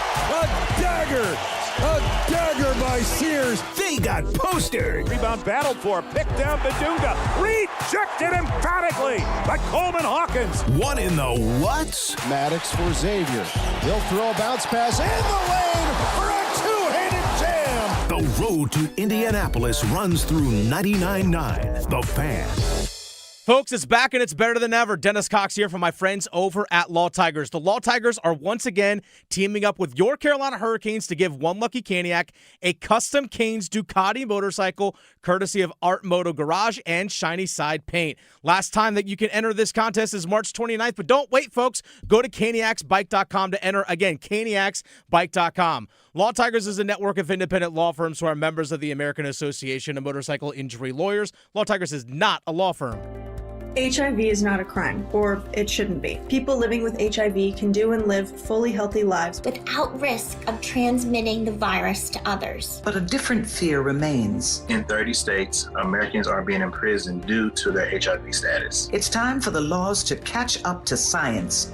Join the Elizabeth Taylor AIDS Foundation to modernize outdated HIV criminalization laws. Go to etaf.org. HIV is not a crime. Campaign funded through the support of Gilead Sciences Incorporated. Low mortgage rates are back. Listen, Loan Pronto has fixed rate mortgages with APRs as low as 4.89%, lowest in years. Hey, it's Dennis Cox. Smart homeowners are taking advantage of this while they can. If you got stuck in a 6% loan, you can lower your payment big time. Or you can keep your primary mortgage intact and get cash out of your equity with Loan Pronto's Rapid Equity Loan. One homeowner just got $250,000 out of their home. They paid off all their credit cards and some car loans and cut their monthly expense by $2,000. Call now and see what option works best for you. But don't miss the big rate drop of 2026. Ask about new home loans, VA loans, full cash out refis, or their famous Rapid Equity Loan. You can close in less than 2 weeks, and you may be able to skip your next 2 house payments altogether. Call 919-381-1760 or visit loanpronto.com for your free instant home appraisal with no hard credit pull. Call 919-381-1760 now, loanpronto.com. Equal housing lender, NMLS 166171, APR for well-qualified buyers. Visit NMLSconsumeraccess.org. Breaking news. Multiply the Cash Scratch-Offs are here and have $1 billion in total prizes. Mike's live on the scene. The word is out, and with so much cash up for grabs, everyone's getting in on this $1 billion. Grandma? Out of my way, Mikey. Granny's on a roll. You heard it here first, folks. Get in on $1 billion of wins with new Multiply the Cash from the North Carolina Education Lottery. Must be 18 to play. Approximate overall odds of winning are 1 in 3.01 to 4.82. Problem gambling helpline, 877-718-5543. It's back. The Chatley Boat Show and Sale at the Carscott Building in Raleigh, featuring Suzuki outboards Thursday, February 12th through Sunday, February 15th. And it's bringing the largest inventory and deepest discount of the year. Save thousands off top brands. On-site financing to get you approved and on the water. Boats in stock and price to move now. Test drive your boat at delivery. Get in a new boat or upgrade in time for summer. The Chatley Boat Show and Sale at the Carscott Building in Raleigh, Thursday, February 12th through Sunday, February 15th, featuring Suzuki outboards. Finding great candidates to hire can be like, well, trying to find a needle in a haystack, but not with ZipRecruiter. Its powerful technology actively finds and invites qualified candidates to apply to your job. So while other companies might deliver a lot of hay, ZipRecruiter finds you the needle in the haystack. See why 4 out of 5 employers who post a job on ZipRecruiter get a quality candidate within the first day. Try ZipRecruiter for free at ZipRecruiter.com/free. That's ZipRecruiter.com/free. ZipRecruiter. Gold. Gold. Is he married to a person or just himself? Because I feel like that's very Aaron Rodgers-y of him to have the twist in there. It's a very good question. So, I don't know. We still don't know if it's a person. Would he get down on one knee to ask himself over an ayahuasca? Yes. The Adam Gold Show.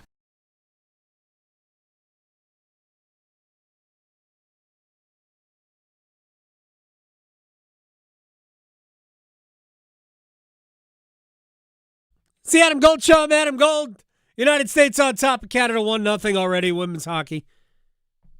Caroline Harvey, through multiple layers of net front, has staked the United States to a 1-0 lead over Canada. So on their way, the Americans, with a 1-0 lead very early. They have played literally just under 4 minutes. It has not taken very long for the U.S. to get on top. And again, Canada missing arguably their best player. And on top of that, the U.S. has absolutely smacked Canada in this rivalry series. They outscored them in winning all 4 games in November and December by a combined 24-7 score. That's a lot. That is a lot. Also a lot. Winning 9 straight in the NBA for the Charlotte Hornets. Of course, that came to an end last night as they not only lost the game, but I don't know, did they lose the fight with the Detroit Pistons? Our friend, the one and only Konata Edwards, not a scribe on Twitter, basketball expert. He joins us. What'd you make of the fisticuffs between the Pistons and the Hornets last night? I'm going to start with blaming the refs, and you know me. Like that game was lost. It's every now and again you hear about how certain ref groups are not the best. Right. John Goebel's group was not the best, and they lost control of that game pretty early. And to be quite honest, I'm surprised there wasn't a fight any sooner. Like there wasn't a fight. Like quite honestly, there was enough going back and forth. And unfortunately, and this is like at the risk of sounding like a homer, the minute you start mushing somebody in the face, you have to expect action. Sure. Right? Like that's the thing. Like again, let's just use a better example. Like if Jesperi Kotkaniemi gets mushed in the face. Right. You got to fight, right? If not, kind of it's a routine. It's kind of a weird. It's kind of routine in hockey. They face mush all the time. Oh wow! I'm surprised. Oh, yeah. I'm surprised that they let that go down like that. No, okay. it's fine. They face mush. They face wash all the time. That would not in and of itself. But I understand your point because we don't see a lot of face washing in basketball. No matter the level. So like I had speculated earlier, Konata Edwards, not a scribe on Twitter, is joining us here in the Adam Gold Show. I had speculated earlier that, having not watched the game last night, because there was another game that we were watching, plus my son was, for whatever reason, watching the 10 Reasons Why I Hate You. Oh, wow. Yeah, I don't know. I can't even explain it. But there had to be things that happened throughout the game that put both of these teams on the edge to the point where, because that didn't look like too bad a foul. That was like, all right, whatever, it's a foul. It's a hard foul. It wasn't great. And it was the reaction from Detroit that obviously triggered everything. But we must have been on the edge before that. And what you said certainly speaks to that, with the referees letting the game get out of control early. There was also some shenanigans between surprise Isaiah Stewart and Grant Williams. Yeah, that probably should have resulted in a double technical in the second quarter. There was also Jalen Duren basically giving a forearm shiver to Moussa Diabate's chest. Two Pistons plays before the blow up actually happened.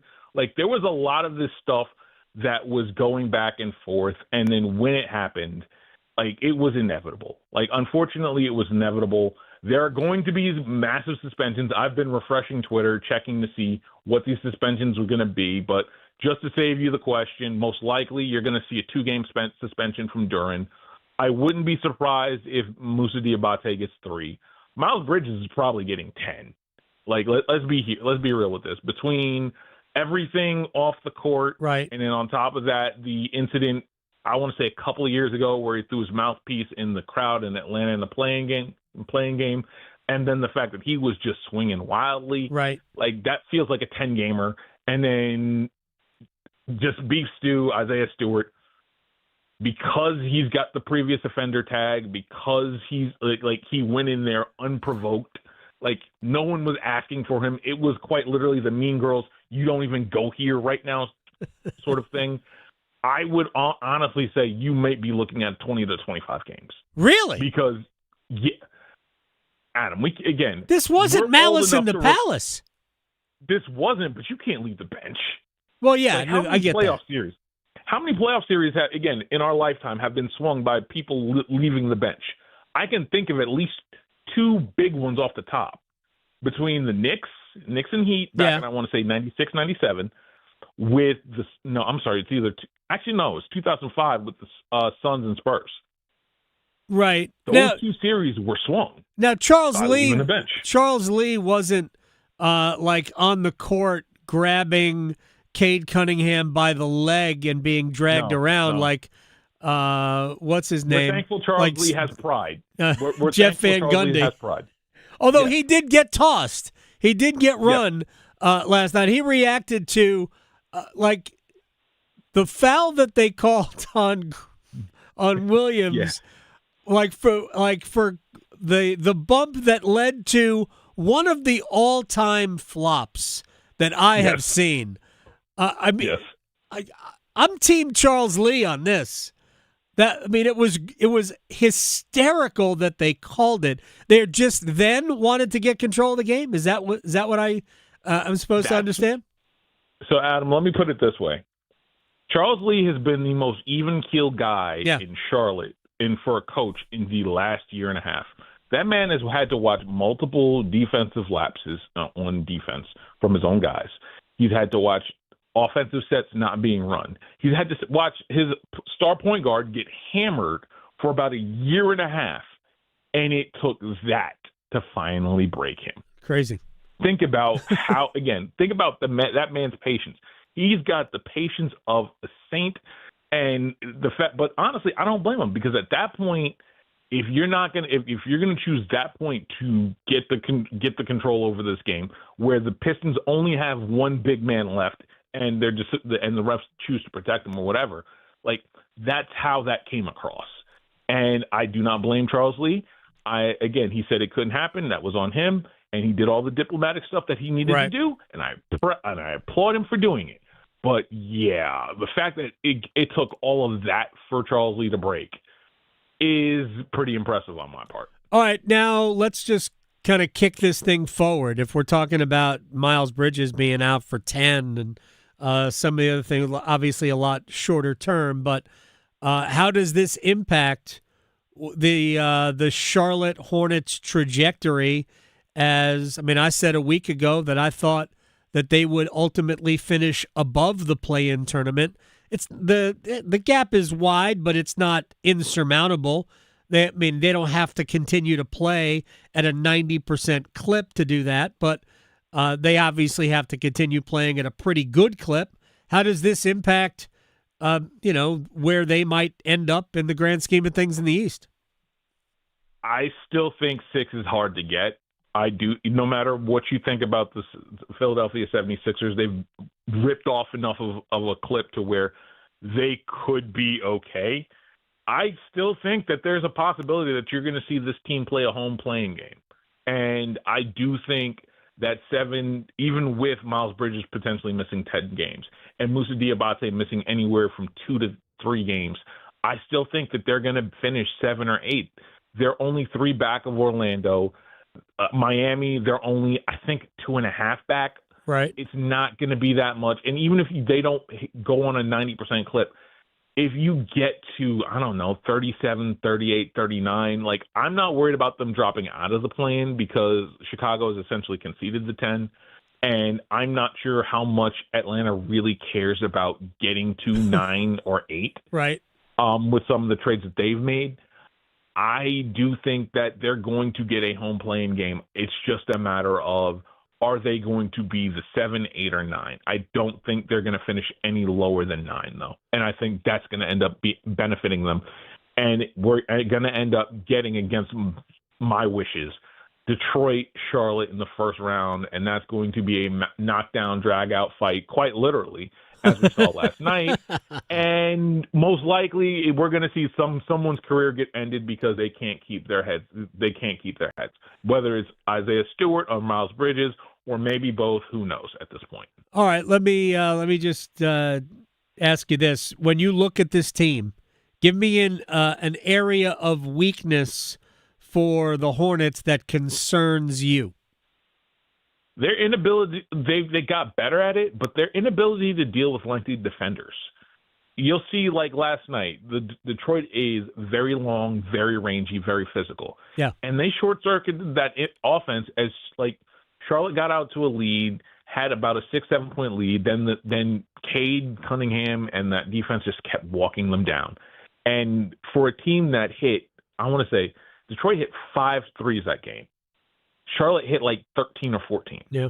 Typically, when you hit that many threes or that much of a gap in the 3-point make column, normally that team generally wins. The fact that it was a 6-point win and the fact that they just generated so many turnovers despite Charlotte hitting so many threes is a problem. And I do think that if we're talking about a weakness with this team, it's lengthy defenders that get in passing lanes that stop the Hornets from doing the cutesy passing to go from not taking the good shot to go getting the great shot.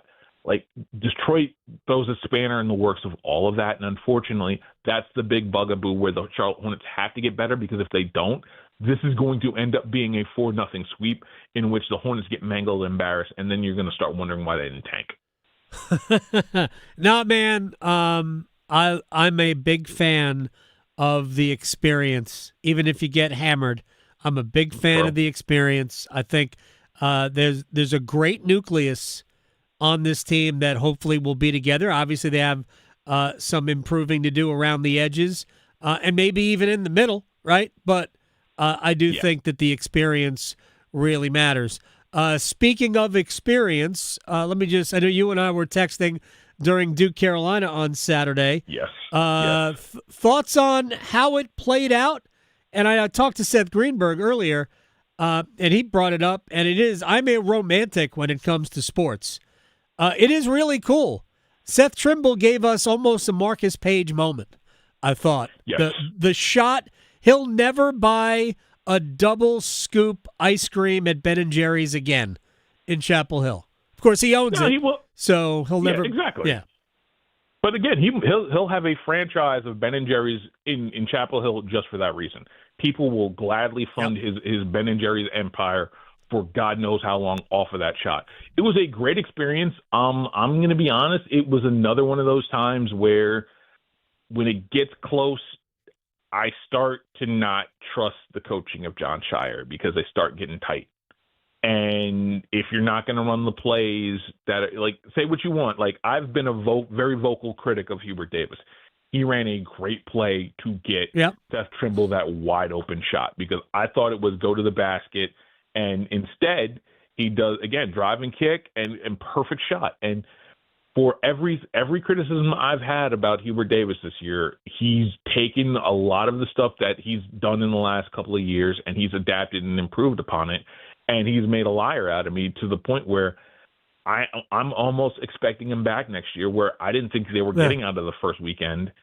I think there's a good chance they get into that second weekend, and who knows what happens after that. Yeah, I mean, I think there is too. I had no problem with Jon Scheyer. I mean, I thought Duke got a lot of great shots and didn't hit them. I think Duke's biggest problem was that whoever their Robin was supposed to be to Cam Boozer's Batman. Boozer, yeah. I mean, Isaiah Evans just didn't play well. I mean, he's got to play better in that type of a game. If I said this before, if Dame Sarr is your second best player in the game, that's a problem. And Dame Sarr was Duke's second best player. Cam Boozer was fine. I like the shot that he got. Henry Vesar made it more difficult, but that's a shot Boozer hits. He just didn't hit it. He could have given Duke the lead. Duke's defense the last 3 or 4 possessions wasn't great. No, I think that's the bigger issue that I kind of worry about is that it became really, really easy for Carolina to get shots. Oh yeah, and for someone that has thought that the Duke defense was going to do a lot to carry them towards March, and I do think that rivalry game aside, I do think that Duke's eyes are really on that later in February matchup against Michigan, where we're going to find out who really is the best team in the nation. I do think that there is a little bit of a looking ahead, even with a rivalry game, but the defense is left a little bit to be desired. I do think that they're kind of going through the motions, but even in a rivalry game, you can't do that. No. And the other thing is, I forgot who was wide open on the corner, and Boozer should have kicked it out. Maybe. And had that wide open three. And now, granted, it might have been you Evans. want your best player with the shot. Yeah. Might have been Evans who was having a little trouble hitting water. Look, I don't think Duke, I don't care what happens against Michigan. I don't think Duke's the best team in the country. The way the game played out was, and who impacted the game the most in the second half is exactly what I thought would bother Duke, in that Dixon and Trimble were better than Foster or Caden Boozer and Evans. Yeah. That's, to me, where Carolina was going to have the advantage. The quickness of Dixon and Trimble were a little bit too much for Foster and Evans. Foster was fine. Evans was not very good in the game. Caden Boozer didn't play a ton. I thought when Caden Boozer did play, he was fine. But they did not leave their fingerprints on the game. And I think Dixon, everything he did in the second half, 8 points, 4 assists. He assisted on the last 2 buckets. He obviously made 2 huge threes. The 3 he made to make it a 3-point game after Foster had made the little runner to balloon it back to 6. I thought that 3 set the table. The big one. That was the start of the 9-0 run. I thought that 3 set the table for the rest of the game. I think Dixon is a dynamite player, man. I enjoy watching him play. So he's been better than I thought he would be. He's been a lot better. Now, I got a question I would ask you.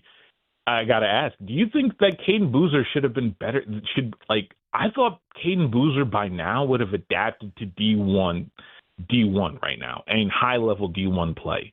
I thought he would have been pushing Foster for more minutes than he actually has this year, and I'm kind of surprised he's not. What about you on that one? I actually think Foster has played well. I like it when Duke plays them both together. Now, I get that. Yeah, I get that. I like it, but and Evans, if he's not, Evans is going to be on the court in every clutch situation. With no Gongba, it kind of opened the door for Duke to play Boozer and Foster in the backcourt with Boozer and Malik Brown and Evans at the 3. But I think Dame Sarr played a good game. So I get why he was on the court a bunch, because he is a very good defender. And that's the one thing I would say is that if you've got Foster and Caden Boozer on the court together in that game, it's probably not your best defensive lineup. And that's what John Shire's thinking about more than anything, and that's why Dame Sarr is playing so much. If he gives you however many points he did. Again, he had an out-of-Dame experience in the game. Yeah. Konata Edwards, basketball expert at Not of the Scribe on Twitter. We did all this without waking up the little one. That's pretty good. Oh, no, she's over at my mother's. I knew that, again, I was going to try and have the house as quiet as possible. You shipped her off? You don't have to ship her off for this? Yes, I do. Yes, I do. All right, man. I'll talk to you very soon. Absolutely. Talk to you soon, man. Peace. Get on Edwards here. I didn't know. I realized he was sending the. God, she's tiny. Yeah, she's very tiny. Yeah, sending her to grandma's. He didn't even talk about the bump song. He specifically wanted me to play that Billy Joel song. Oh, really? For you. Yeah. Well, I think that's the one that you didn't like, right? No, it's a terrible song. Yeah. Of every Billy Joel song is a good song. But that would be at the very bottom of my Billy Joel I want to playlist. say that was what you had said last time you guys talked about Billy Joel. I would get to the end of my Billy Joel playlist. Yeah. And River of Dreams is still there. Yeah, but it's at the bottom. That was River of Dreams, right? Yeah. It's no good. All right, when we come back, we will rewind. We'll get Seth Greenberg's take on Duke, Carolina, and NC State's loss at Louisville next. Because your fantasy football team needs all the help it can get, the Adam Gold Show on the North Carolina Sports Network. Hey, it's Adam Gold from my friends at FanDuel, America's #1 sports book. Football's over. And while we do have basketball and hockey to look forward to, the Olympics are going on right now. And betting the Winter Games on FanDuel just makes sense. We've got everything you want. And the sports are a little bit different. So while the Winter Games are on, let's add a little spice. Okay, for skiing events, stay with the Norwegians or the Austrians for the alpine events. For the sliding events, those are like bobsleds, luge, toboggans, Germany, Italy, those are good. The Swiss also sneaky good. Swiss also pretty good in skiing. Hockey, stay with the U.S. and Canada. FanDuel, play your game during the Winter Games. 21 and over and present in North Carolina. Gambling problem? Call 877-718-5543 or visit morethanagame.nc.gov. Practicing a championship way can happen 100% of every day, on the track and when traveling highways.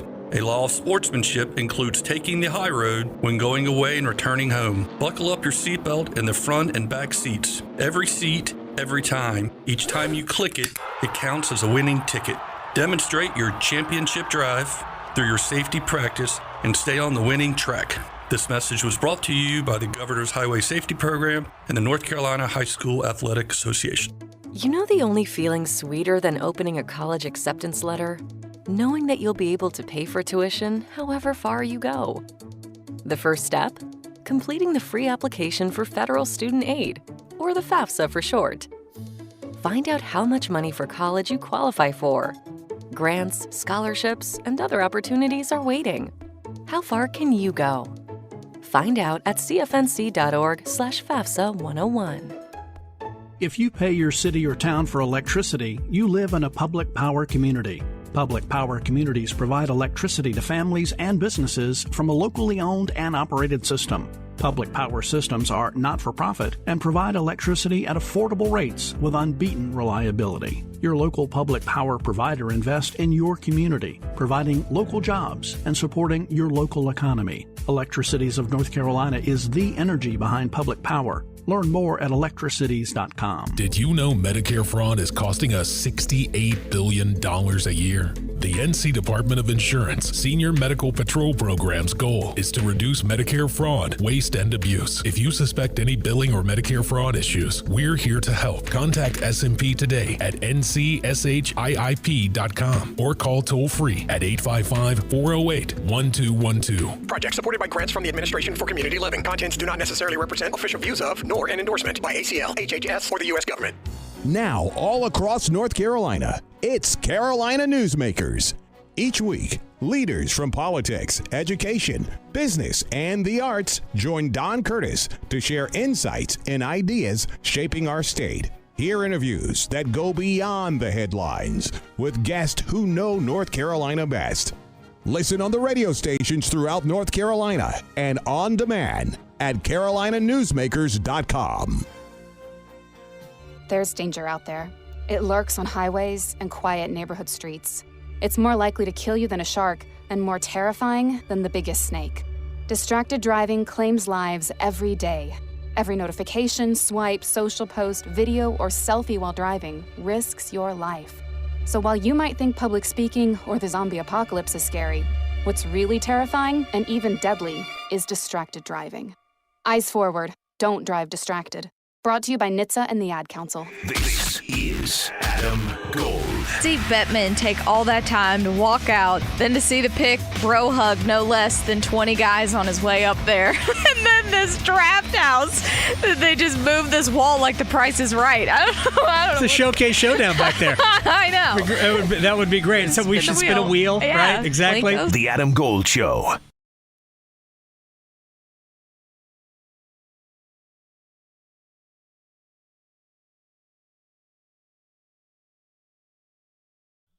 It's the Adam Gold Show.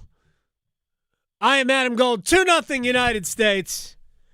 Abby Murphy tracked down a loose puck in the corner. Little blind pass back out in front. Hannah Bilka finishes. And it is 2-0 United States over Canada. And they are late in the first period, about just under 2 minutes remaining in the first period. And the Americans have a 2-0 lead. Canada playing without Marie-Philippe Poulin, and she is, I don't think it's arguable. We talked to Greg Wyshynski earlier, and he says she is, even at her age, which is in her, I think, mid to late 30s, she's still the best player for Canada, and she is not playing today, out with injury. I think she suffered the injury in their last game. Hopefully, when they get to the medal round, she'll be back. But against the United States this year, it hasn't really mattered who's in the game. The U.S. has torched Canada. It has been, oh my gosh, it has been one-way traffic between these two teams. Anyway, they are late in the first period, 2-0 United States. We lost the mixed curling gold. Yep. We lost that match. They dropped the hammer on us. They did. They did. You could say the United States was rocked. They were. In the eighth end. Sweden slid out from under their hands. Okay. You know the medals keep breaking? What? Yeah. The medals. Are they like everything? Everything just gets cheap and breaks. They used. I'm not saying anything. Apparently the medal, as it's connected to the ribbon. Yeah. That whatever fastener keeps breaking. Oh man. So yeah, but it is what it is. Got it from Temu. They're trying. IOC trying to save a little money. Yeah. Here's another thing, real quick before we rewind. A Ukrainian luger. And by the way, I did a commercial and I called it a toboggan. There's a skeleton, not a toboggan. Toboggan is a sled, but skeleton is basically luge on your stomach head first. Yep, face first. The luge is on your back feet first. Yep. I love both. Same. Love both. Some of my and I love everything about the Winter Games. I like every event except short track speed skating. You can keep that demolition derby. So there's a Ukrainian luger that in training has been wearing a helmet with the pictures of, I think it's 20 Ukrainian athletes who have been killed in the war, in the Russian-Ukrainian war. And the IOC has a ban on anything political, religious, no messages. And so you can wear it in training, but you cannot wear it during competition. The slider has insisted that, no, he's going to wear it. He's going to wear the helmet. He is a medal contender. He is not a favorite, but he is definitely in contention for a medal in the men's singles luge. As a compromise, the IOC has allowed him to wear a black armband, and he said no. He is going to wear the helmet. Don't know how this is going to play out, but I don't know, time and place. Like the IOC, there's a reason why Russian athletes are banned. Yes. I shouldn't say Russian athletes are banned because there are, based on what I have read, 13 athletes from Russia who are individually competing. But Russia does not have a contingent. They do not have a flag at these games. They do not have a hockey team. They would be medal contenders in men's hockey had they put a team on the ice, but they don't have a team because they have been forbidden. Now, there are some inconsistencies with the IOC stance on many things that I am not going to point out, but I am aware of. So if you're thinking, why this and not them, I'm with you. I am with you. But what I don't understand is that to me, it's not political speech to have the pictures of fallen fellow athletes who were called to serve their country. Right. That's not political speech to me. No. And I think they should be allowed. I think this slider should be allowed to have the pictures of these people on his helmet. Yeah. But we'll see how this all ends up in the end. But he said no to the armband. They don't allow black armbands. They are making a special, acquiescence to they're basically saying, all right, you could do this instead. And he went, no, that's not what I want to do. Mm-hmm. Again, just sort of paying attention to that. Yeah. Shall we rewind?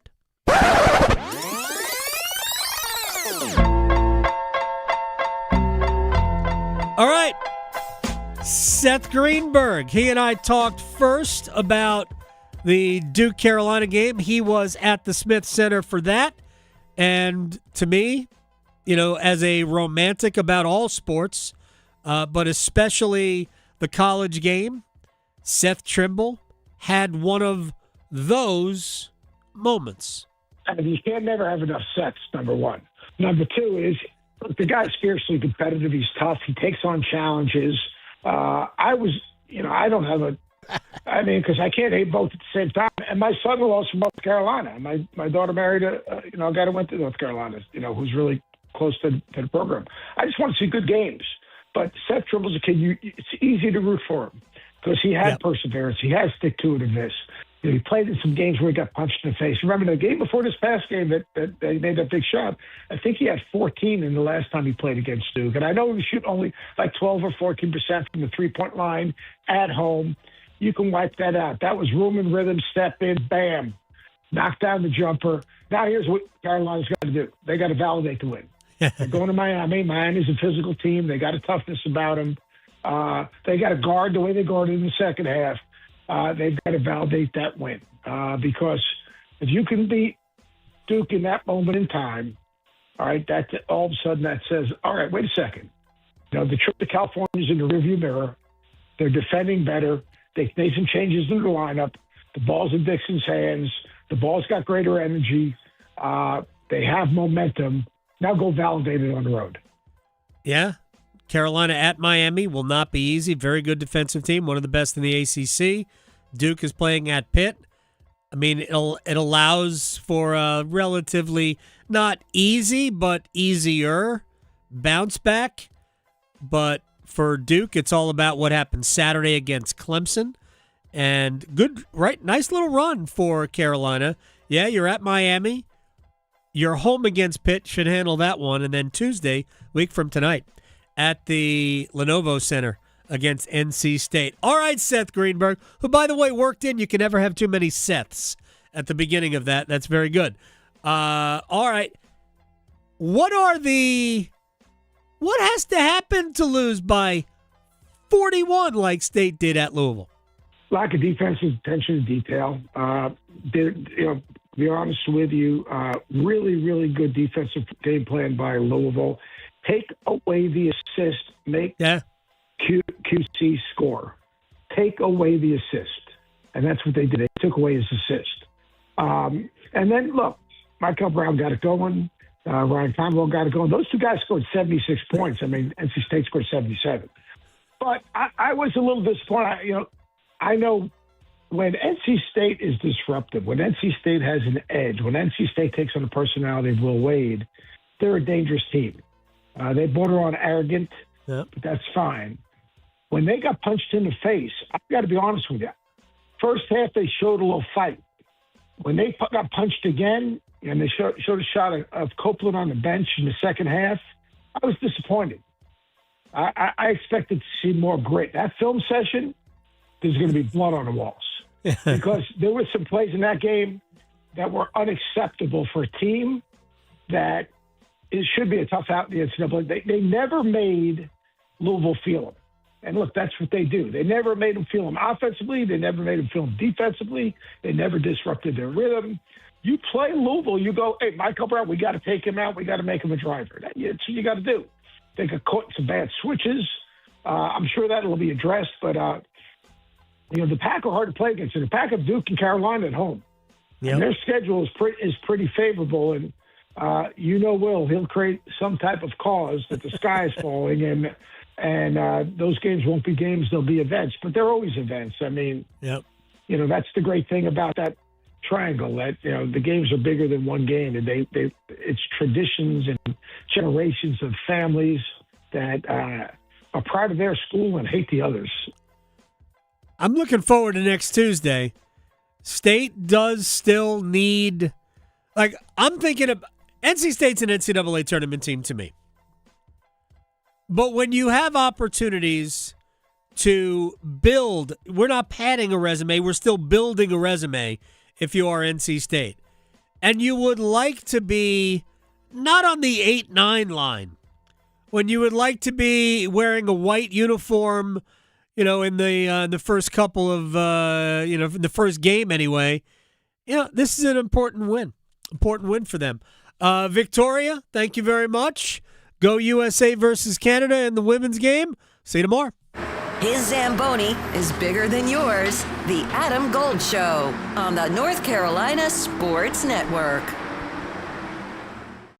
Hey, it's Adam Gold from my friends at FanDuel, America's #1 sports book. The Olympics in full swing, and coming up today, USA-Canada women's hockey, one of the all-time hockey rivalries in the sport. United States